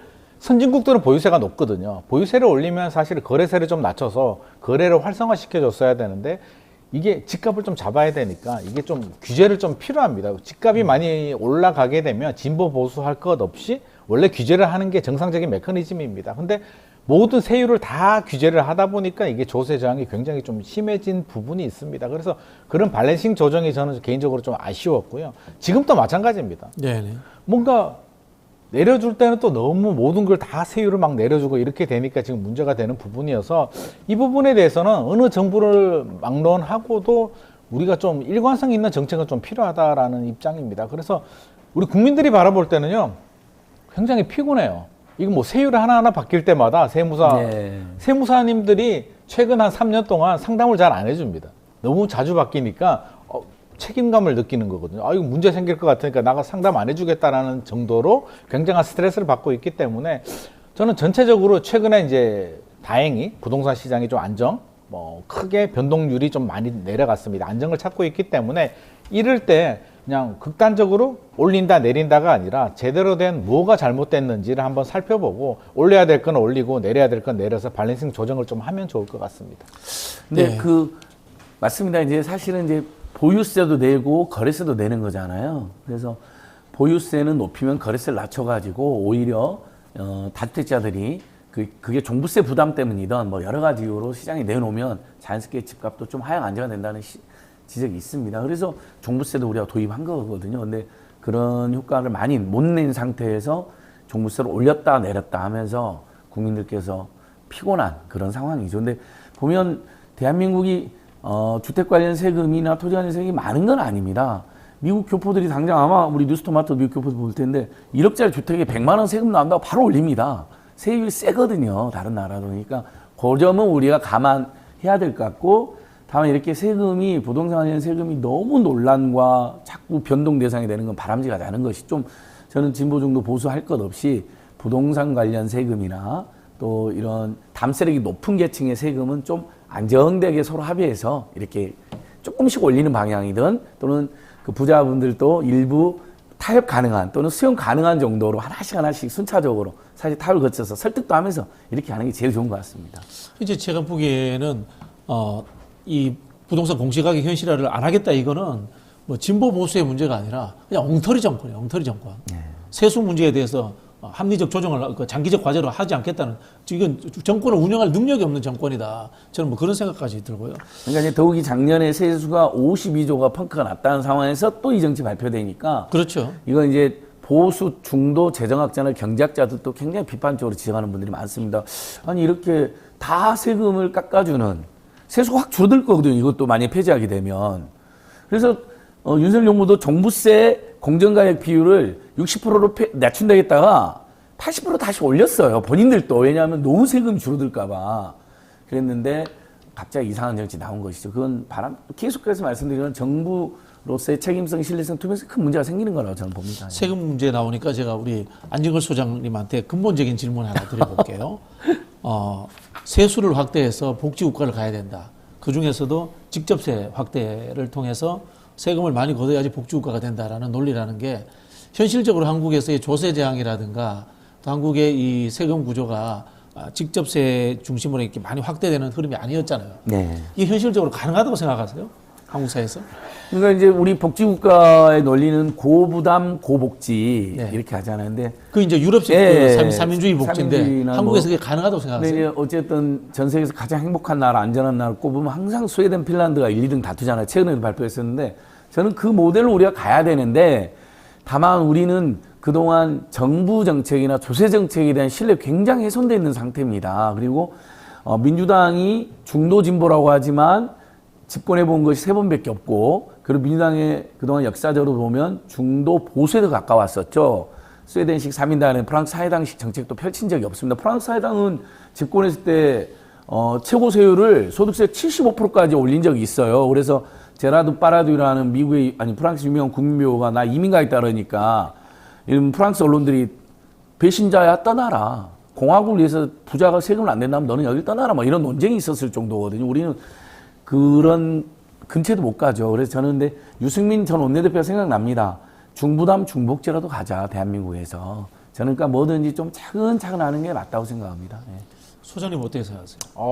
이게 뭐 논란이 있는 부분이어가지고요. 이게 뭐 국가마다 차이는 있습니다. 스웨덴 같은 경우는 인구 자체도 워낙 작기 때문에 네, 뭐 1000만이 안 되잖아요. 몇백만 수준이어서 또 이게 지리적인 이점도 있고 여러 가지가 있는데 이게 세금 가지고 이제 복지를 확대하고 여러 가지가 되려면 저는 몇 가지 전제 조건이 돼야 될 것 같습니다. 사회적인 공감대, 좀 합의가 형성이 돼야 될 것 같고요. 우리 국민들도 그걸 좀 받아들일 수 있는 마음의 준비. 그리고 저는 그런 생각이 들어요. 대한민국이 이제 우리가 반만년 국가라고 하는데 실질적으로 보면 70년 된 신생국가거든요. 6.25 전쟁 끝나고 새롭게 만들어진 국가이기 때문에 아직도 사회 질서라든지 문화, 메커니즘이 저는 아직도 자리를 잡지 못했다고 생각을 합니다. 계층 사다리도 마찬가지고요. 굉장히 불안정한 게 우리 교육제도도 마찬가지입니다. 이 사다리를 올라가야만 우리가 한 단계 올라갈 수가 있으니까 사교육 열풍이라든지 열심히 일하면 어느 정도 내 상황에 맞는 어느 정도의 소득과 안정적인 삶을 누릴 수 있는 안정적인 사회 시스템이 돼야 되는데 대한민국은 그게 되지 않죠. 열심히 뭐 노력도 공부도 해야 되겠지만 사교육을 더 하고 어떻게 해서 올라가고 좋은 학교 아니면 의대를 가면 우리 애들이 좀 더 계층 사다리를 올라가고 아직도 이런 혼란기, 변화기에 있기 때문에 저는 지금 세금을 올려서 복지국가로 간다는 측면에서는 저는 아직은 좀 시기상조 아닐까 싶고요. 좀 더 시간이 지나서 국민들이 좀 받아들이고 낼 거 좀 내고 공부 열심히 해서 공부만 하고 학원만 가서 우리가 달라질 게 없겠구나를 받아들일 때 저는 그런 제도가 가능하지 않을까. 지금은 좀 시기상조인 것 같습니다. 근데 이제 김만 소장님의 일반적인 그런 지적이 상당히 설득력이 있어요. 근데 약간 최근에 변수가 생긴 게 아마 소장님께서 공감해 주실 것 같아요. 갑자기 대한민국이 초저출생 국가가 돼버렸어요. 작년 4분에서 3분기에 0.6명대입니다. 인구 소멸, 대한민국 소멸 위기고요. 그 다음에 초고령화가 동시에 진행되고 있어요. 그러니까 이 부분은 우리가 살기 위해서도 대한민국 유지되기 위해서도 또 국민경제가 발전하기 위해서도 이건 이 대책을 세우기 위한데 이게 보통 속에서 이게 복지대책이었던 겁니다. 예를 들면 프랑스나 캐나다가 아동수당을 막 50만 원까지 주는데 그게 처음에는 아동복지, 그 다음에 서민복지로 도입됐는데 자연스럽게 출생률을 높였거든요.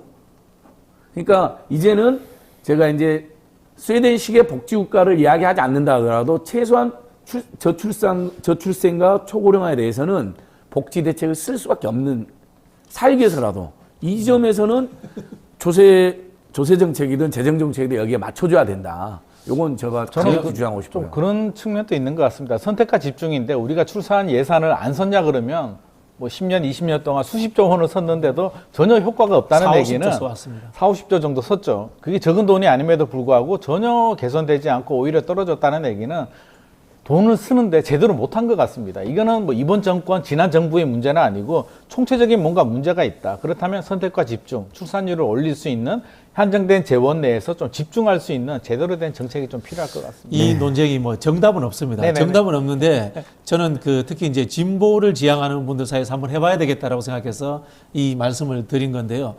미국식 자본주의가 이식된 한국에서 일부 이제 진보적인 분들의 유러피안 드림으로 과연 성공할 수 있을까라는 문제의식을 한번 가져봐야 된다.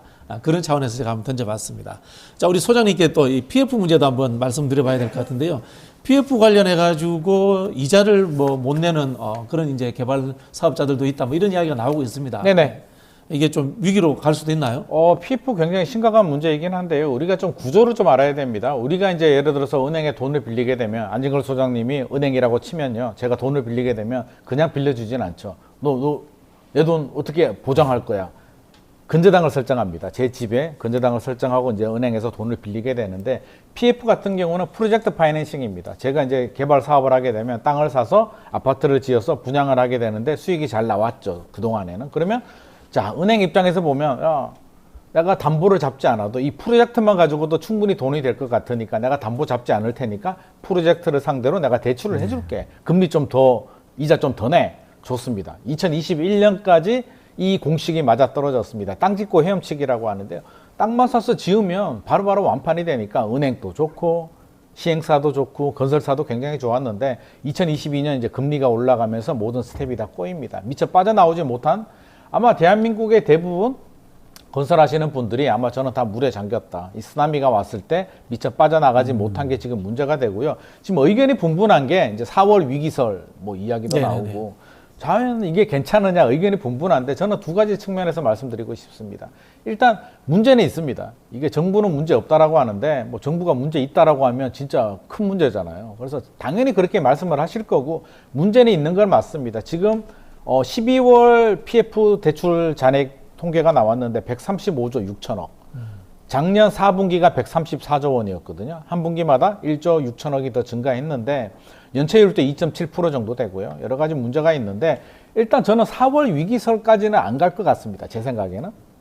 왜냐하면 우리가 위기라고 해서 사실 위기가 오진 않았거든요. 그리고 아니 3월은 괜찮았는데 4월 총선 지나고 갑자기 위기가 왔다. 위기의 전제 조건은요. 저는 우리가 몇 번 경험을 했잖아요. IMF 외환 위기, 뭐 글로벌 금융 위기처럼 국가의 경제 시스템이 흔들릴 정도로 국가 부도 위기 사태까지 가는 걸 저는 위기라고 전제를 합니다. 그러면 4월에 갑자기 국가 부도 위기까지는 가지는 않을 것 같습니다만 문제는 됩니다. 지금부터 2021년 레고랜드 사태 때부터 지금 누적이 됐는데 건설회사들은 굉장히 힘듭니다. 우리가 일반 수요자 시장 입장에서 본다면 최근에 주택시장이 좀 안정을 찾고 있네. 약간 반등의 기미가 있네. 금리가 내리면 또 반등을 할 거야. 이런 의견들도 있는데 공급자 측면에서 보면 2년 동안 이자 내고 미분양 떠안으면서 버티다가 지금까지 왔는데요. 4월은 아니더라도 이게 빨리 어떤 대책이라든지 수술, 대응을 하지 않으면 사실 6개월, 1년 버티기는 굉장히 어려울 것 같습니다. 대기업 건설사들은 계열사들이 지원을 해주거든요.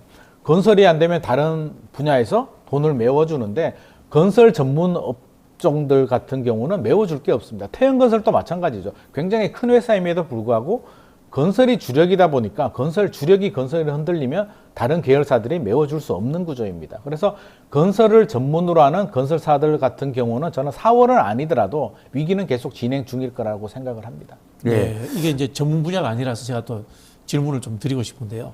예를 들어서 이제 건설사의 위기가 와서 건설사가 이제 부도가 난다. 네. 이런 상황이 됐을 때 건설사에 PF를 해준 뭐 금융권이라든가 네. 이쪽도 뭐 위험해질 수 있는 상황이 올 수 있네요. 예를 들자면 뭐 과거 부산저축은행처럼 그런 뭐 제2금융권이나 이런 게 무너지면서 거기에 이제 저축을 했던 일반 시민들, 서민들이 피해를 보고 이런 극단적인 상황이 올 수도 있나요? 올 수도 있죠. 뭐 100% 온다라고 할 수는 없는데 제가 앞서서 프로젝트를 담보로 빌려줬다고 했잖아요. 네. 프로젝트가 뭡니까? 그러니까 어떤 그 건설사 사옥에 대해서 건저당을 잡은 게 아니에요. 이 프로젝트를 담보로 하는데 프로젝트가 미분양이 났단 말이에요. 사업이 안 됩니다.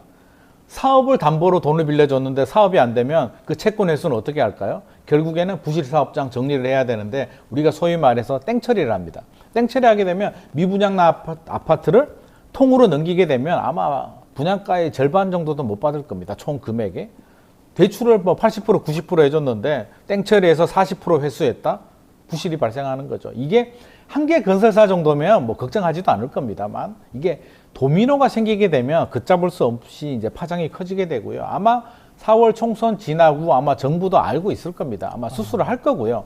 대형 건설사들이 어떻게 하겠지만 소형 건설사들 중에서 살려야 될 건설사, 살리지 못할 건설사들을 아마 수술을 하게 되면 제가 볼 때는 지금보다는 중소건설사들 부도율이 더 올라갈 수도 있고요. 일정 부분 은행 손실도 늘어날 수가 있는데 관건은 이게 진짜 위기로 번지느냐, 몇 개 건설사들 부도로 그치느냐가 가장 중요한 관건이고 일단은 좀 지켜봐야 될 부분이고 정부가 어떻게 수술을 할지 좀 우리가 좀 봐야 될 것 같습니다. 정부 수습 대책이 나왔잖아요. 예. 건설 경기 보완 방안인데 예, 제가 여기에 대해서 조금만 어떻게 덧붙이면요. 네. 이 4월 이기세라는 게 이제 부동산 PF 때문에 나온 것도 있는데요. 네. 중소기업들이 총선 뒤에 대출 만기가 82조가 옵니다. 네. 그러니까 이제 그런 것들이 다 겹쳐져 있는 거거든요. 그리고 자영업자들이 코로나 때 대출 받은 것도 3, 4월 단위가 많습니다. 이게 만기가 4월로 옵니다. 그러면 다들 4월, 총소리로 4월, 5월에 이제 만기가 도래했는데 연장 안 해주거든요. 요즘에 연체로 올라가니까 금융기관들 리스크 관리하라고요. 그러니까 거기서 이제 4월, 5월에 PF뿐만 아니라 대한민국 경제에 큰 위기 온다. 이제 이런 지적이 있는 겁니다. 근데 김 교수님께서 말씀 잘해주셨는데 저도 대한민국 위기 오면 안 되죠. 아무리 예를 들면 어떤 정부가 밉다. 차라리 이겨갖고 망해라. 이런 식은 접근은 안 됩니다. 그건 굉장히 유화적 발상이고요. 경제는 망해서는 안 된 거죠. 그럼 약자들이나 서민이나 중산층이 제일 피해를 보기 때문에 절대 망해서는 안 된다. 저도 생각하고 다만 위기설이 나올 정도로 부동산 PF가 안 좋은 사실입니다. 저는 어떻게 체감하냐면요. 기사로만 느끼면 체감이 안 돼요. 주변에 이제 건설회사 다니면 우리가 아는 대기업 건설 말고 PF는요. 중견, 중소기업 예를 들면 뒤에 인베스트먼트 같은 이런 붙어 있는 잘 모르는 기업인데 몇 조 원씩 PF를 하는 사람들이 굉장히 많습니다. 회사원 한 20명 정도 해가지고 깜짝 놀래요. 아니 직원이 20명인데 굴리고 있는 PF가 몇 조 원이라고? 막 놀러 가보면 A 지역, B 지역, C 지역, D 지역 PF 다 한 20개 이렇게 조감도 딱 그러고 있습니다. 물어봐요. 어쩌냐? 지금 다 죽기 직전이라는 이야기를 합니다. 그래서 언론에 나온 거나 정부가 말한 것보다는 더 지금 위기인 건 맞을 거다. 저도 이렇게 생각을 하고요. 근데 다만 진짜 망해서는 안 되기 때문에 적절한 조치가 나와야 되는데. 자, 정리 측면에서 이제 시간이 다 돼가지고요. 여야가 부동산 정책 내놨습니다. 거기에 대해서 두 분이 평가해주고 좀 끝을 내도록 하겠습니다. 부동산 정책인데 사실 이번 총선은 뭐 부동산 정책이 그렇게 중요한 이슈는 아니기 네. 때문에 일단 뭐 정부 여당 같은 경우는 저는 특징이 잘 나타난 것 같습니다. 정부는 이제 개발 정책에 좀 집중을 하고 있고요.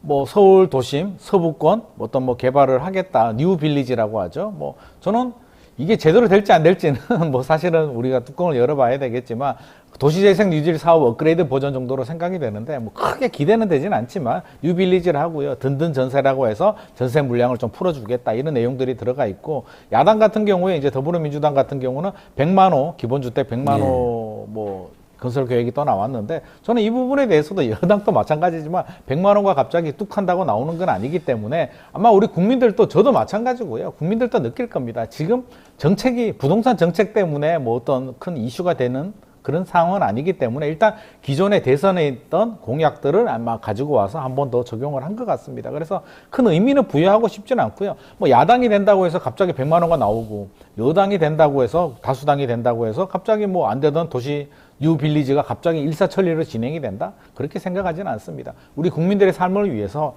정부와 여당과 야당이 힘을 합쳐서 저는 다음 총선 때는 다음 이제 국회 때는 제발 좀 협치를 해가지고요. 국민 민생 법안들 빨리빨리 진행을 해주고 우리 국민들 생활 안정된 삶에 좀 지원을 해주면 좋을 것 같습니다.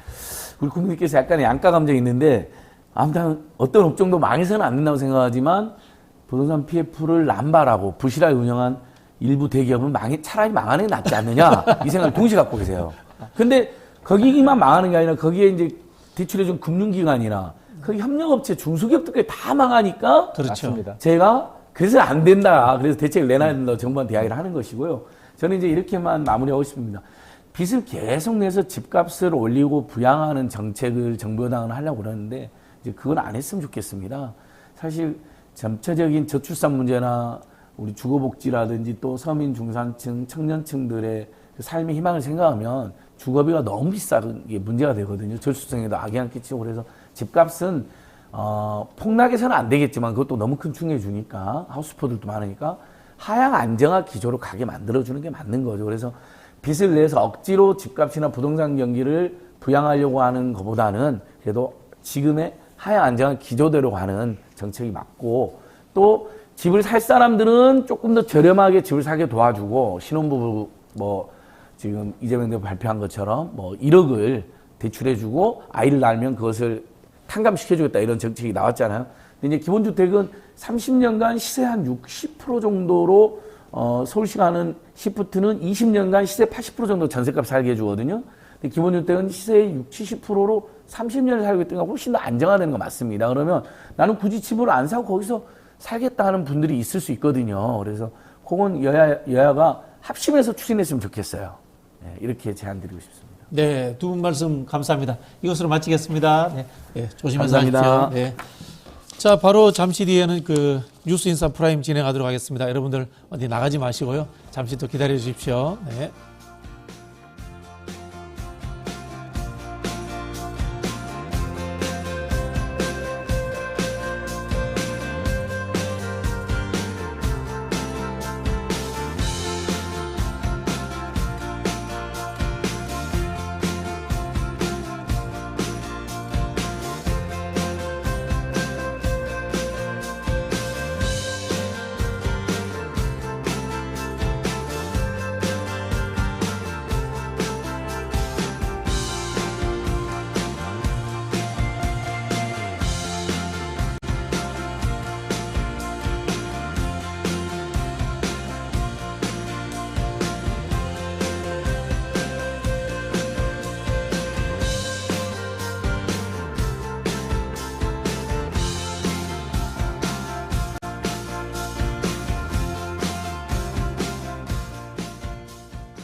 정봉주하고 너무 엮였어.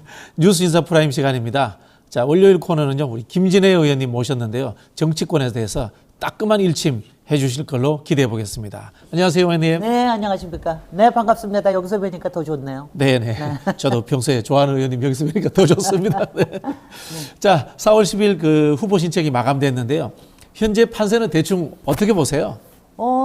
일단은 전체적으로 일단은 이제 이번 선거의 바람이 윤석열 정권 심판이라고 하는 건 이제 확실하게 이게 돌풍이 되는 것 같고요.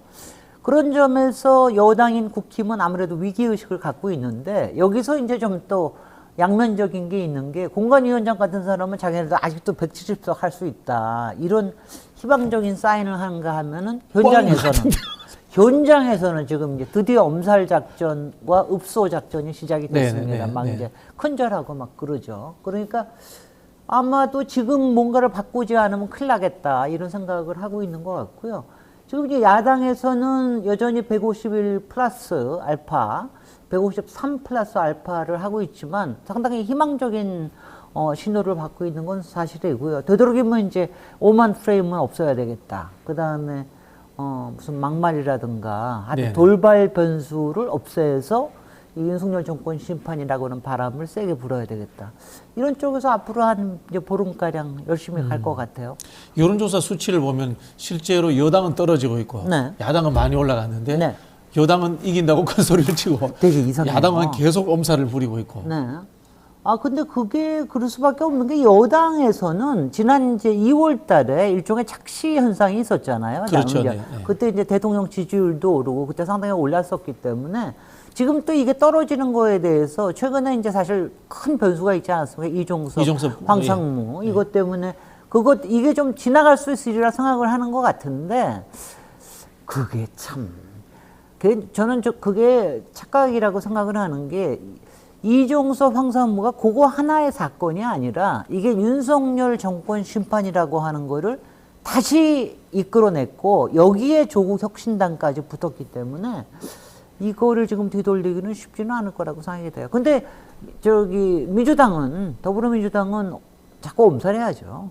네. 엄살해. 왜냐하면 투표율을 올리는 게 제일 중요하기 때문에 안심하면은 제일 문제가 되는 게 투표하러 안 가는 거 아니에요. 그러니까 투표율을 올리기 위해서라도 열심히 또 그렇게 독려를 하셔야죠. 네, 엄살 네. 작전이다. 네. 뭐 그렇게 해석을 하시는 것 같은데 의원님 말씀하시다가 은연중에 지금 윤석열 정권의 심판론에 다시 불을 붙인 게 이종섭 호주대사, 그다음에 조국 혁신당 이야기를 꺼내셨어요. 네.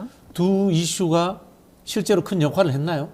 저는 굉장히 역할을 했다고 생각해요. 왜냐하면 조국 혁신당이니까 한 달 전이죠. 나왔을 때 저는 이게 하여튼 심판의 저격수가 나타났다. 저격수다. 이게 굉장히 클 거다. 그 다음에 제가 예견했던 게 한동훈을 조국이 상대할 거다. 네. 왜냐하면 이제 조국 같은 경우에는 이미 심판을 본인으로서는 거의 받은 마지막 단계에 있잖아요. 네네. 거의 지금 유용소 가기 직전인데 유배 가기 직전에 세게 나갈 수가 있거든요. 그런가 하면은 이제 아무래도 이재명 대표는 지금 재판의 한가운데 있기 때문에 너무 네. 세게 얘기할 수는 없거든요. 그래서 그게 주요했고 거기다가 이제 저는 이제 조금 아이러니하게 보는 건 뭐냐면은 그 바람에다가 이게 뭐냐면은요.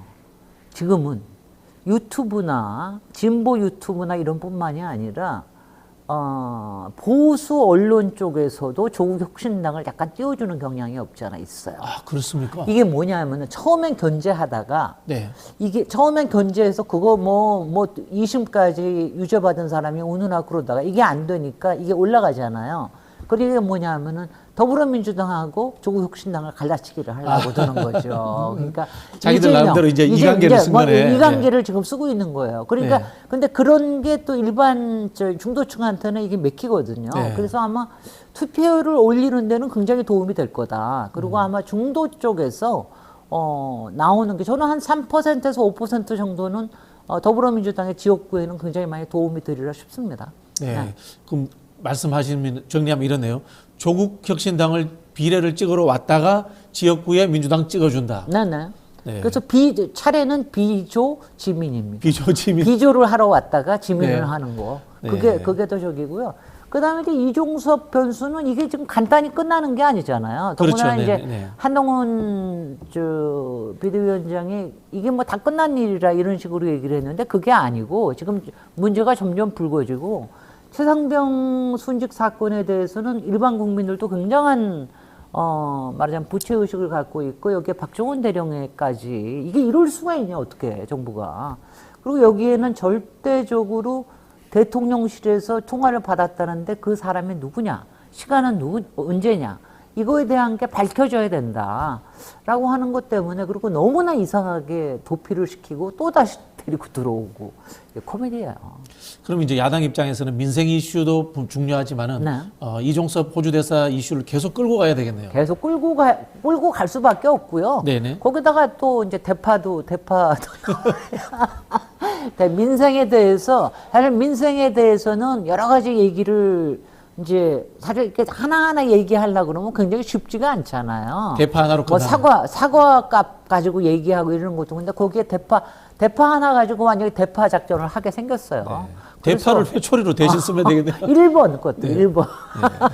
대파가 또 1번이네요. 또. 그래서 그거 가지고 대파 가지고서는 계속해서 얘기를 하는 게 그건 하여튼 대통령실에서 잘못한 거죠. 그건 네. 뭐냐 그런 상징적인 사건이 국민의 마음에 불을 지르거든요. 이게 뭐 하는 짓이냐 도대체. 그래서 이종섭 플러스 대파 이게 이제 윤석열 정권의 무도함과 그다음에 이 무능함을 아주 상징적으로 보여주는 사건이라고 정권 봅니다. 심판론의 이제 키워드네요. 그럼요. 네. 네. 자, 구체적으로 한번 들어가 볼게요. 한강벨트 이야기인데 네. 대표적으로 이제 나경원 의원 지역구입니다. 전 의원 지역구인데 민주당이 분리했다가 요즘 이제 좋아지는 것 같아요. 네. 의원님 보시기에는 이 전통적인 이제 스윙보트 지역인 마용성, 동작 이런 쪽에 대해서도 민주당이 좀 기대를 해도 될까요? 기대는 당연히 해야 되는데 마지막까지 마음을 놓을 수는 없습니다. 그래서 이재명 대표도 동작을에는 2번이나 가셨는데 일단 나경원 후보의 상당히 저력이 있고요. 거기에 쌓아온. 그런데 이제 그 심판의 바람을 어디까지 막을 수 있느냐 이거에 대해서는 마지막까지 가봐야 되고요. 마포갑은 역시 네. 마포갑은 최근에 또 이 유권자의 구조가 상당히 많이 변했기 때문에 여기서 근데 마포갑은 뭐냐면 워낙 조정훈 후보의 바람이 그렇게 없고 그리고 여러 가지 낙인이 찍혀 있기 때문에 뭐 그렇게 어렵지는 않을 거다. 그다음에 성동은 아니 뭐 벌써 50% 넘은 것도 있던데요. 네네. 그건 깜짝 놀랐습니다. 전현희 후보를 굉장히 잘했어요. 네. 왜냐하면 당시에 임종석을 했었으면 운동권 심판에 대한 얘기가 나왔을 테고 프레임이 딱 잡혀버릴 완전히 수 있었죠. 잡혀버려서 네. 그냥 딴 데도 영향을 줬을 텐데 전현희가 되는 바람에 이분은 뭐 정말 엘리트 중에 엘리트 아닙니까? 네. 치과의사의 변호사에 그래서 굉장히 이 각을 잘 잡아서 거기 성동에는 아마 큰 무리가 없지 않을까 이런 생각을 합니다. 네. 용산이 지금 제가 옛날에 용산에 한번 나가봤기 그래도 알고 때문에 있습니다. 네네. 용산을 한 번 좀 이걸 되찾고 싶다라는 욕망이 굉장히 있거든요. 그동안 못했는데 지난번에 한 900표 차이로 진 강태웅 후보가 최근에 여론조사에서 상당히 잘 나오고 있더라고요. 그래서 기대를 해봅니다. 왜냐하면 제가 용산을 우리가 윤석열 정권 심판을 하는데 어떻게 용산 용산을 심판해야 나든가 되는데. 용산 심판해야 됩니다. 그래서 기대하고 있습니다. 혹시 지금 용산 사세요? 아니요. 저는 지금 강남에 삽니다. 네. 자, 부산 이야기가 올라왔는데요. 네. 이유가 뭔가면은 연제구에서 민주당하고 진보당 후보가 단일화를 했는데 진보당 후보가 이겼어요. 근데 이 진보당 후보가 지금 국민의힘의 김희정 전 의원을 제법 앞서고 있습니다. 글쎄 말이죠. 야, 이거 깜짝 놀랄 일이에요. 깜짝 놀랐어요. 이번에 네. 진보당이 어저께 울산 북구에서도 또 단일화가 됐던데 네. 굉장히 많이 성적이 좋을 것 같은데 사실 연제는 그 부산시청에 있는 데거든요. 아니요, 그래서 관갑니다, 거기 중심입니다. 관갑. 네. 그래서 상당히 여당세가 강할 거라고 생각을 했는데 거기에 만만치 않은 바람이 부는 것 같고요. 거기에는 사실 조국 혁신당의 바람이 꽤 크게 작용하고 있다고 봅니다. 저는. 아, 그렇게 보세요? 네네. 왜냐하면 이제 부산 조국 저기 대표가 부산 출신이고 네네, 최근에 네. 부산에 가서 또 사투리 또 부산 사투리로 막 연발을 하지 않습니까? 평소에도 사투리 쓰세요? 그 당연하죠. 근데 네네. 평소에는 이제 안 하던 거를 네네. 이제 선거 때 나와가지고 평소에 안 하던 사람이 하니까 저 사람이 저런 사람이었어? 막 이러면서 이제 그게 유권자의 마음을 흔드는데 굉장히 도움이 되거든요. 그래서 아마 네. 부산에 지금 오히려 한강벨트보다 더 신경을 쓰는 게 지금 낙동강벨트라고들 얘기를 하는데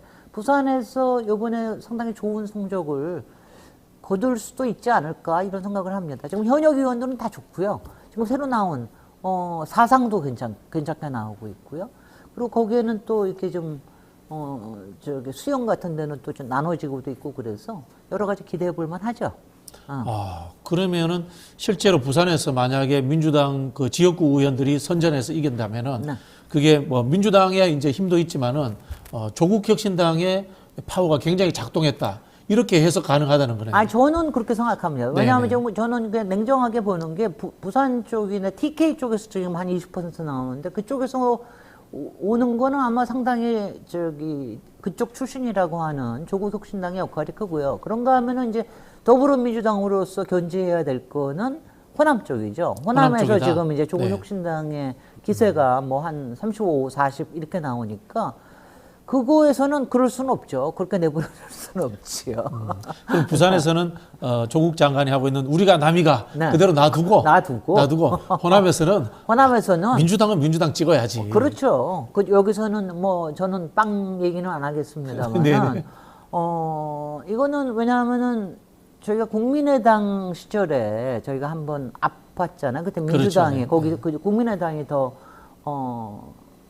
그때가 한 거의 40% 얻었을 거예요, 그쪽은. 네네네. 그래서 그때 아주 속상했기 때문에 이번에는 그러지는 않았으면 좋겠다 싶은데 저는 이렇게는 생각을 해요. 아무리 진보 유튜브나 여러 유튜브들이 밀어주고 있고 조국혁신당을 그리고 보수 언론까지도 띄워주고 있고 그리고 많은 유권자들이 측은지심으로 찍으려고 하는 또 이런 거는 있다 하더라도 마지막에 투표 일자에 가서는 민주당으로 돌아오는 회귀하는 표들이 상당히 있을 것이다 라는 네. 생각이 들어서 저는 이제 숫자로 따지면은 아마 민주당이 조금은 더 나오지 않을까. 적어도 뭐 저는 지금 저는 뭐 하여튼 숫자는 얘기 안 할게요. 근데 하여튼 민주당에 더 나오리라 싶고 솔직히 국힘이 좀 정신을 차리려고 그러면은 비례에서 좀 많이 떨어져야 되는데 그 네. 생각을 하는데 어쩔지 모르겠습니다. 네. 의원님 이야기, 15 밑으로 떨어져. 의원님 이야기 훨씬 전략적인 것 같습니다. 뭐 그럼요. 지민 비민이나 그냥 지민 우리가 비조보다 하나하나 이렇게 빌을 필요가 없어요. 네. 그 이제 어차피 민주당이 확장을 못 하고 있는 PK에서는 조국혁신당이 많이 갖고 그럼요. 원래 이제 민주당의 본류인 호남에서는 민주당을 찍고 네. 이게 훨씬 더 전략적 선택 같은데요. 네. 그리고 지금 충청에서도 바람 불고 있는 거 아시죠? 아 그렇습니까? 충청에서도 지금 최근에 우리 쪽이 여러 개 나오는데 충청에 대해서는 저는 신장식 거기 후보 있잖아요. 조국혁신당에 예. 그 후보 충청 출신이거든요. 그 신장식 변호사가 충청 출신인데 네. 그냥 요새 어떻게 하고 다니는 줄 아세요? 네. 충청 사투리로 니네들 가만 안 둘게요. 이러면서 다니고 있거든요. 열심히 합니다. 그러니까 충청에서도 비민 비조 지민이 나온다 그럴 것 같으면은 그러면은 굉장히 효과가 있을 수 있죠. 네. 솔직히 충청에서 제가 국민의힘을 심판하고 싶은 후보들이 꽤 많습니다. 네, 솔직히. 네, 그렇죠. 네. 뭐 검사 출신들도 많이 출전했고요. 네. 그러고요. 예, 그리고 윤핵관들도 있고. 네, 네. 그리고 또 청주에서는 이번에 그 이종섭류의 신범철 후보 같은 사람도 거기 국방부 차관도 출마했고 그래서 이번에 충청권에서도 좀 정신을 좀 많이 차려주셨으면 좋겠다는 생각을 합니다. 여론조사 전문가들이 이거 한번 분석해 주셔야 돼요.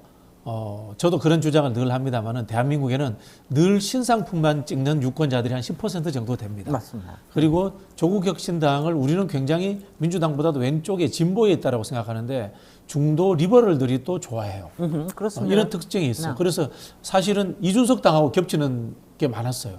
이거 한번 분석해 주셔야지만이 민주당도 상대적으로 대응하는데 하나의 그 기본 자료가 될 것 같아요. 근데 그게 제가 열린민주당 출신이기 때문에 하는데 열린민주당도 그 중산층 리버럴들이 굉장히 많이 들어왔죠. 그렇죠. 당원으로. 근데 그게 뭐냐면은 일단은 이제 조국 전 장관이 솔직히 강남 좌파로 여태까지 불렸었잖아요. 그러니까 이제 이른바 인텔리들 이런 쪽이 뭐 지지자들이 상당히 있고 그리고 그 사람들이 가장 먼저 이거 너무했던 거 아니야. 그래 우리도 좀 잘못할 수 있었던 건데 너무 잘못 걸려들어서 그랬던 거 아니야. 그러니까 측은지심을 훨씬 더 많이 갖고 있고요.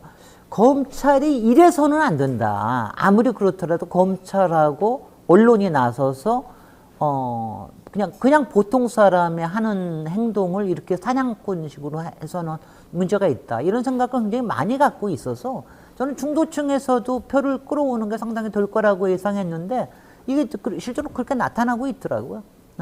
그래서. 근데 이제 민주당 입장에서는 조국혁신당을 돕는 거는 해당 행위다. 또 뭐 이 정도 이야기도 나오고 있고요.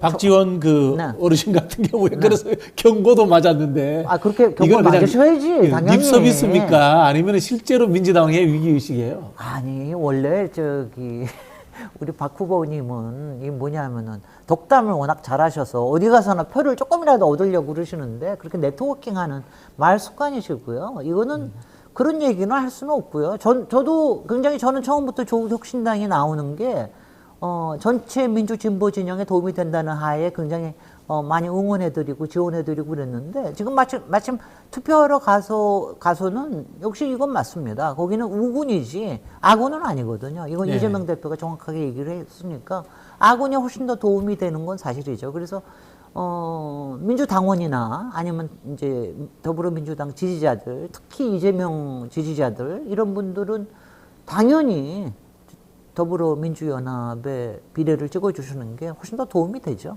네. 이른바 이제 윤석열 정권을 심판하기 위해서 하객진을 펼치는데 네. 본질은 그래도 네. 민주당이다. 이재명의 함대가 이 거북선이다. 뭐 이 말씀 하시는 거네요.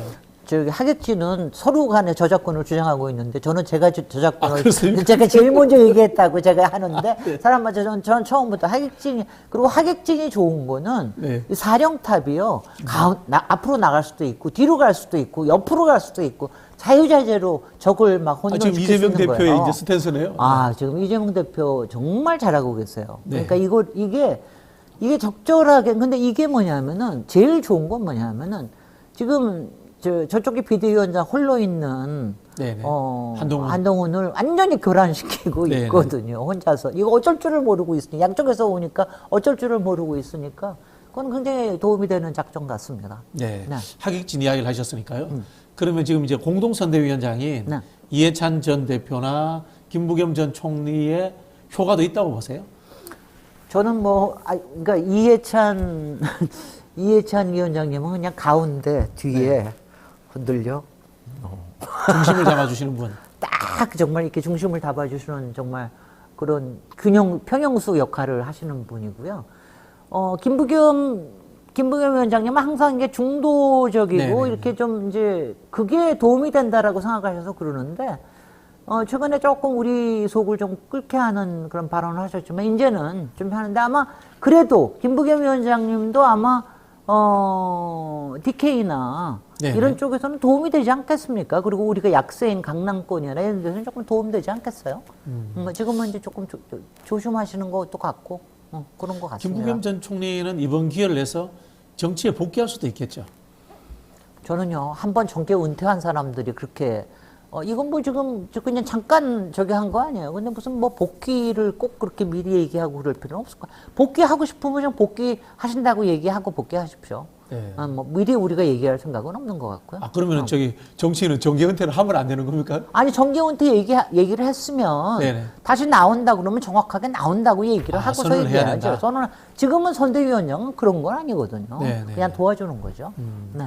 의원님은 저기 정계 은퇴를 하신 적이 없으시죠? 저는 한 번도 저는 죽을 때까지, 죽을 때까지 너무 처절하니까, 네네. 평생토록 현실 정치, 현장 정치에 현역 있을 겁니다. 정치인. 그리고 저는 왜 그러냐면은, 저는 투표를 하나 하는 행위도 이게 현역 정치라고 저는 생각을 하는 네. 사람이거든요.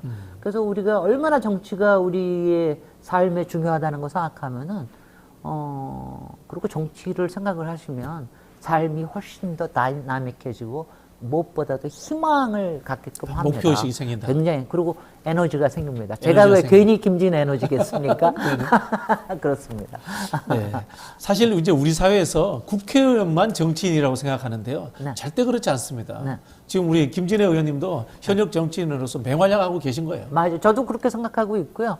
이번에 박진영 좀 의원이 되게끔 하게끔 제가 열심히 노력도 했는데 죄송합니다. 안 모자랐습니다.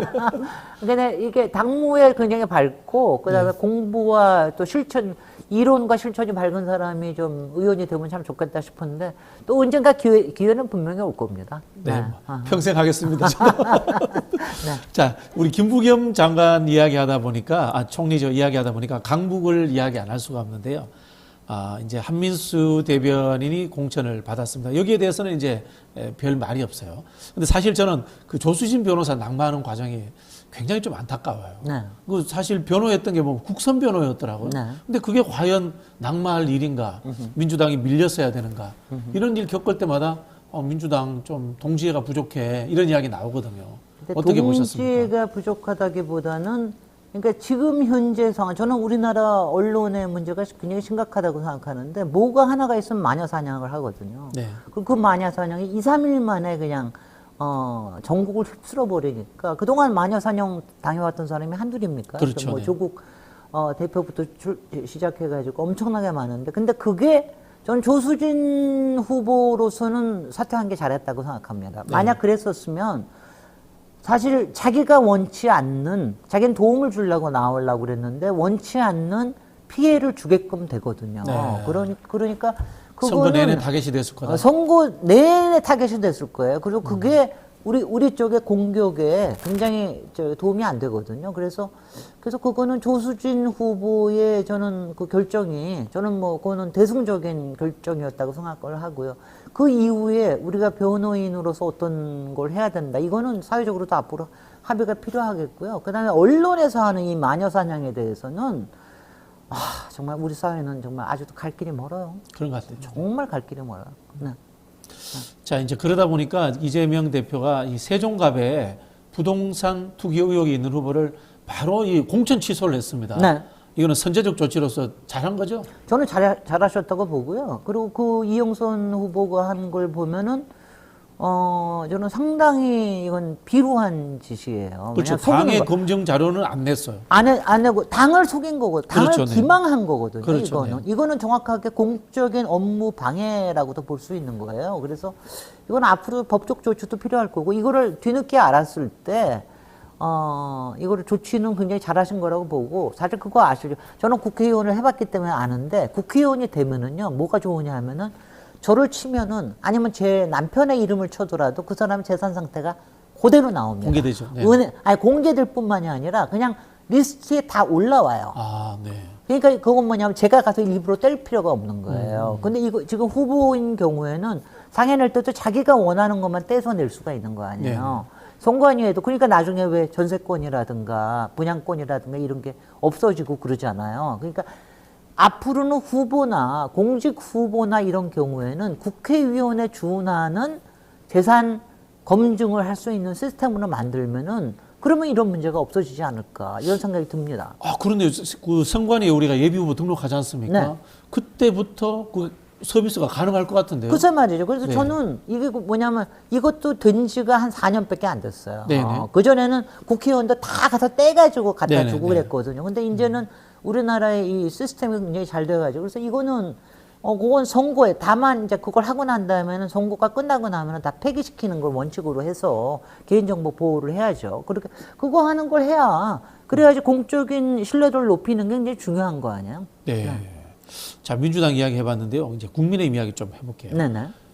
윤한 갈등 2라운드는 이제 봉합된 겁니까? 천안함 그 추도식에 가서 어깨 툭툭 치면서. 아니요, 그게 아니라 이제 어저께 네. 의료 분쟁 의료 관련 관련해서도 이제 이거 유연한 하는 대처를 거로 이야기했는데. 네. 그거 하는 거로 일단은 이제 더 이상은 이제 분쟁으로 보이는 건 싫다. 이거를 이제 어저께로서 저는 한 거라고. 어저께는 뭐 저는 뭐 완전히 짜고 치는 고스톱이라고 봅니다. 뭐 한동훈 위원장이 얘기하자마자 30분 만에 대통령이 전공의 면허증 취소하는 거는 그거는 저기 해라라고 하고 당장 한덕수 총리가 당장 앞으로 저걸 위원회 만들겠다는 거 보니까 이건 완전히 짜고 치고 하는 거고요. 그거는 어쩔 수가 없으니까 뭐 우리가 그동안 지난 몇 달 동안 그거 다 예측한 대로 지금 쇼가 벌어지는 거 아니에요. 그래서 그렇다고 보고 근데 그 밑바탕에 있는 이 깊은 갈등은 없어지지는 않습니다. 깊은 갈등은 그거는 뭐냐면 저는 살아있다. 지난번에 이거에서 봤는데 왜냐하면 요번에 사실은 이종섭 황상무 자진 사퇴 이종섭 다시 소환하는 거 귀국하는 거에 대해서는 한동훈 장관이 이기는 것 같았으나 실제로 비례대표 순번 가지고는 말하자면 약간 뻗댔잖아요. 그렇죠. 네. 한동훈. 근데 그거에 대해서 용산이 어떻게 했습니까? 야 정말 화를 냈죠. 경로뿐만이 이철규 아니라 의원 이야기가 이제 용산의 이야기인 거죠, 사실은. 이철규가 나섰다는 거는요. 이제는 다른 사람이 나설 필요 없이 완전히 집계가 나선다는 굉장히 위기 의식을 보여준 거고요. 거기다 24번 주기환이라고 하는 사람, 네. 그 사람을 당장 그 사람이 사퇴하니까 데려다가 민생 특보를 시키잖아요. 네. 이건 뭐냐면 뭐 솔직히는 한동훈 비대위원장한테 이거 유세하는 거 아니에요? 이렇게 나는 한다. 그렇죠. 네. 그러니까 그럴 때 저는 이제 표시는 확실하게 했다고 보고요. 다만 지금 선거를 앞두고 있는 마당이고 지금 현장에서는 엄청나게 위기가 있기 때문에 지금 특히 의료 분쟁 관련해서는 당장 하는 거기 때문에 어저께 이런 좀 제스처를 지금 보이고 있는 거라고 보이는데 역시 한동훈 비대위원장은 민생에는 안 어울려요. 나와서 모르니까 나와서 얘기하는 거나 이런 거에 정말 이게 말이 안 따라와요. 진심도 안 보이고. 그래서 정말 뭐 쇼라도 하십시오. 국민은 안 속습니다. 그런 게 다 정치 질이라고 하는 거를 국민들이 너무나 잘 알고 있거든요. 그렇죠. 네. 자, 저희가 이제 또 정치를 잃는 재미를 늘리려면 미래를 또 예측해야 돼요. 그렇습니다. 총선은 여당이 패배하는 흐름으로 가는 것 같다라고는 저희가 이제 대충 잡히는 것 같은데 그렇게 됐을 때 한동훈 비대위원장의 거취 문제는 어떻게 될 것인가? 아니 저는 한동훈 비대위원장 올 때부터 얘기했는데 끝나자마자 도망가는 거고요. 끝나자마자 도망가는 거 방법도 없고. 그래서 도망가지 못하게 한동훈 특검법을 발의해야 된다. 네. 역으로 한동훈 저기, 위원장 네. 입장에서 이런 생각도 할 수 있지 않습니까? 총선에 지게 되면은 그건 내 책임이 아니야. 대통령 책임이야. 윤석열 심판론이니까. 지금 서로 책임 떠넘기 놀이를 지금 두 분이 하고 계신 것 같은데 저는 이게 더 맞다고 생각해요. 그러니까 비대위원장은 어떤 경우에나 비대위원장이 해야 되는 일이기 때문에 네. 비대위원장으로서 책임은 당연히 져야 되는 거죠. 그러니까는 지금 어저께 가령 이 의료 분쟁에 관련돼서 자기가 나서는 것도 이걸 제대로 잘 처리 못했으면 비대위원장으로서 왜냐하면 총선에 지면은요. 원래 총선에 지면 총선에 이겨도 비대위원장을 간두는데 지면은 어떻게 비대위원장을 안 간두겠어요? 당연한 거죠. 일단 비대위원장은 지나 이기나 그만두는 거네요. 그만두는 거죠, 원래. 그러면 이런 상상은 어떻습니까? 물론 이제 본인이 미국으로 안 간다고 했으니까 일본을 가든 유럽 배낭여행을 가든 한 1년이나 갔다 와서 갑자기 윤석열 정부가 이렇게 망하는 시점이지만 본인은 나는 잘못이 없으니까 서울시장 출마하겠다. 이런 거 할 수도 있지 않을까요? 요번에 네. 조금 더 보셔야 되겠습니다만 한동훈 비대위원장의 역량의 바닥은 많은 국민들이 이제는 깨우치신 것 같아요. 근데 그거에 대한 건 뭐냐면 이분이 정치와 법무라고 하는 좁은 틀에서 국민의 넓은 들판으로 나오는 훈련이 안 돼 있다. 네. 그러니까 이 바다에서 국민들과 같이 호흡하고 같이 헤엄치고 이런 훈련이 안 돼 있다.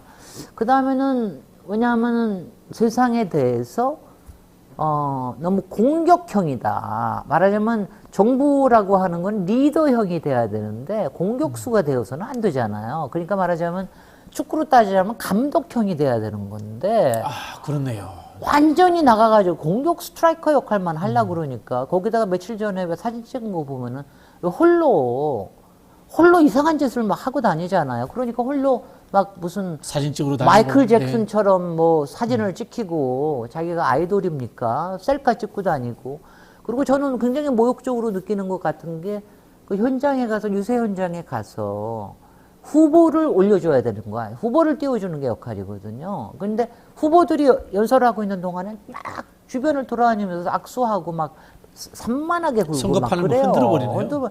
그리고 막 옷 입은 것도 왜 남들은 다 빨간 거에 하얀 거 입는데 본인만 저기 빨간 거에 까만 거 입고 나오는지 저는 그런 것도 못 맞다. 왜냐하면은 그 선대위원장이라고 하는 거는요. 이게만 분위기에 녹아들으면서 이거를 띄워 올려주는 역할을 해줘야 되거든요. 그리고 문제가 생기면 내가 막아준다. 막 이런 게 있는데 그런 신뢰도에 있어서 너무 그렇게 좋은 모습을 보여주진 않았다.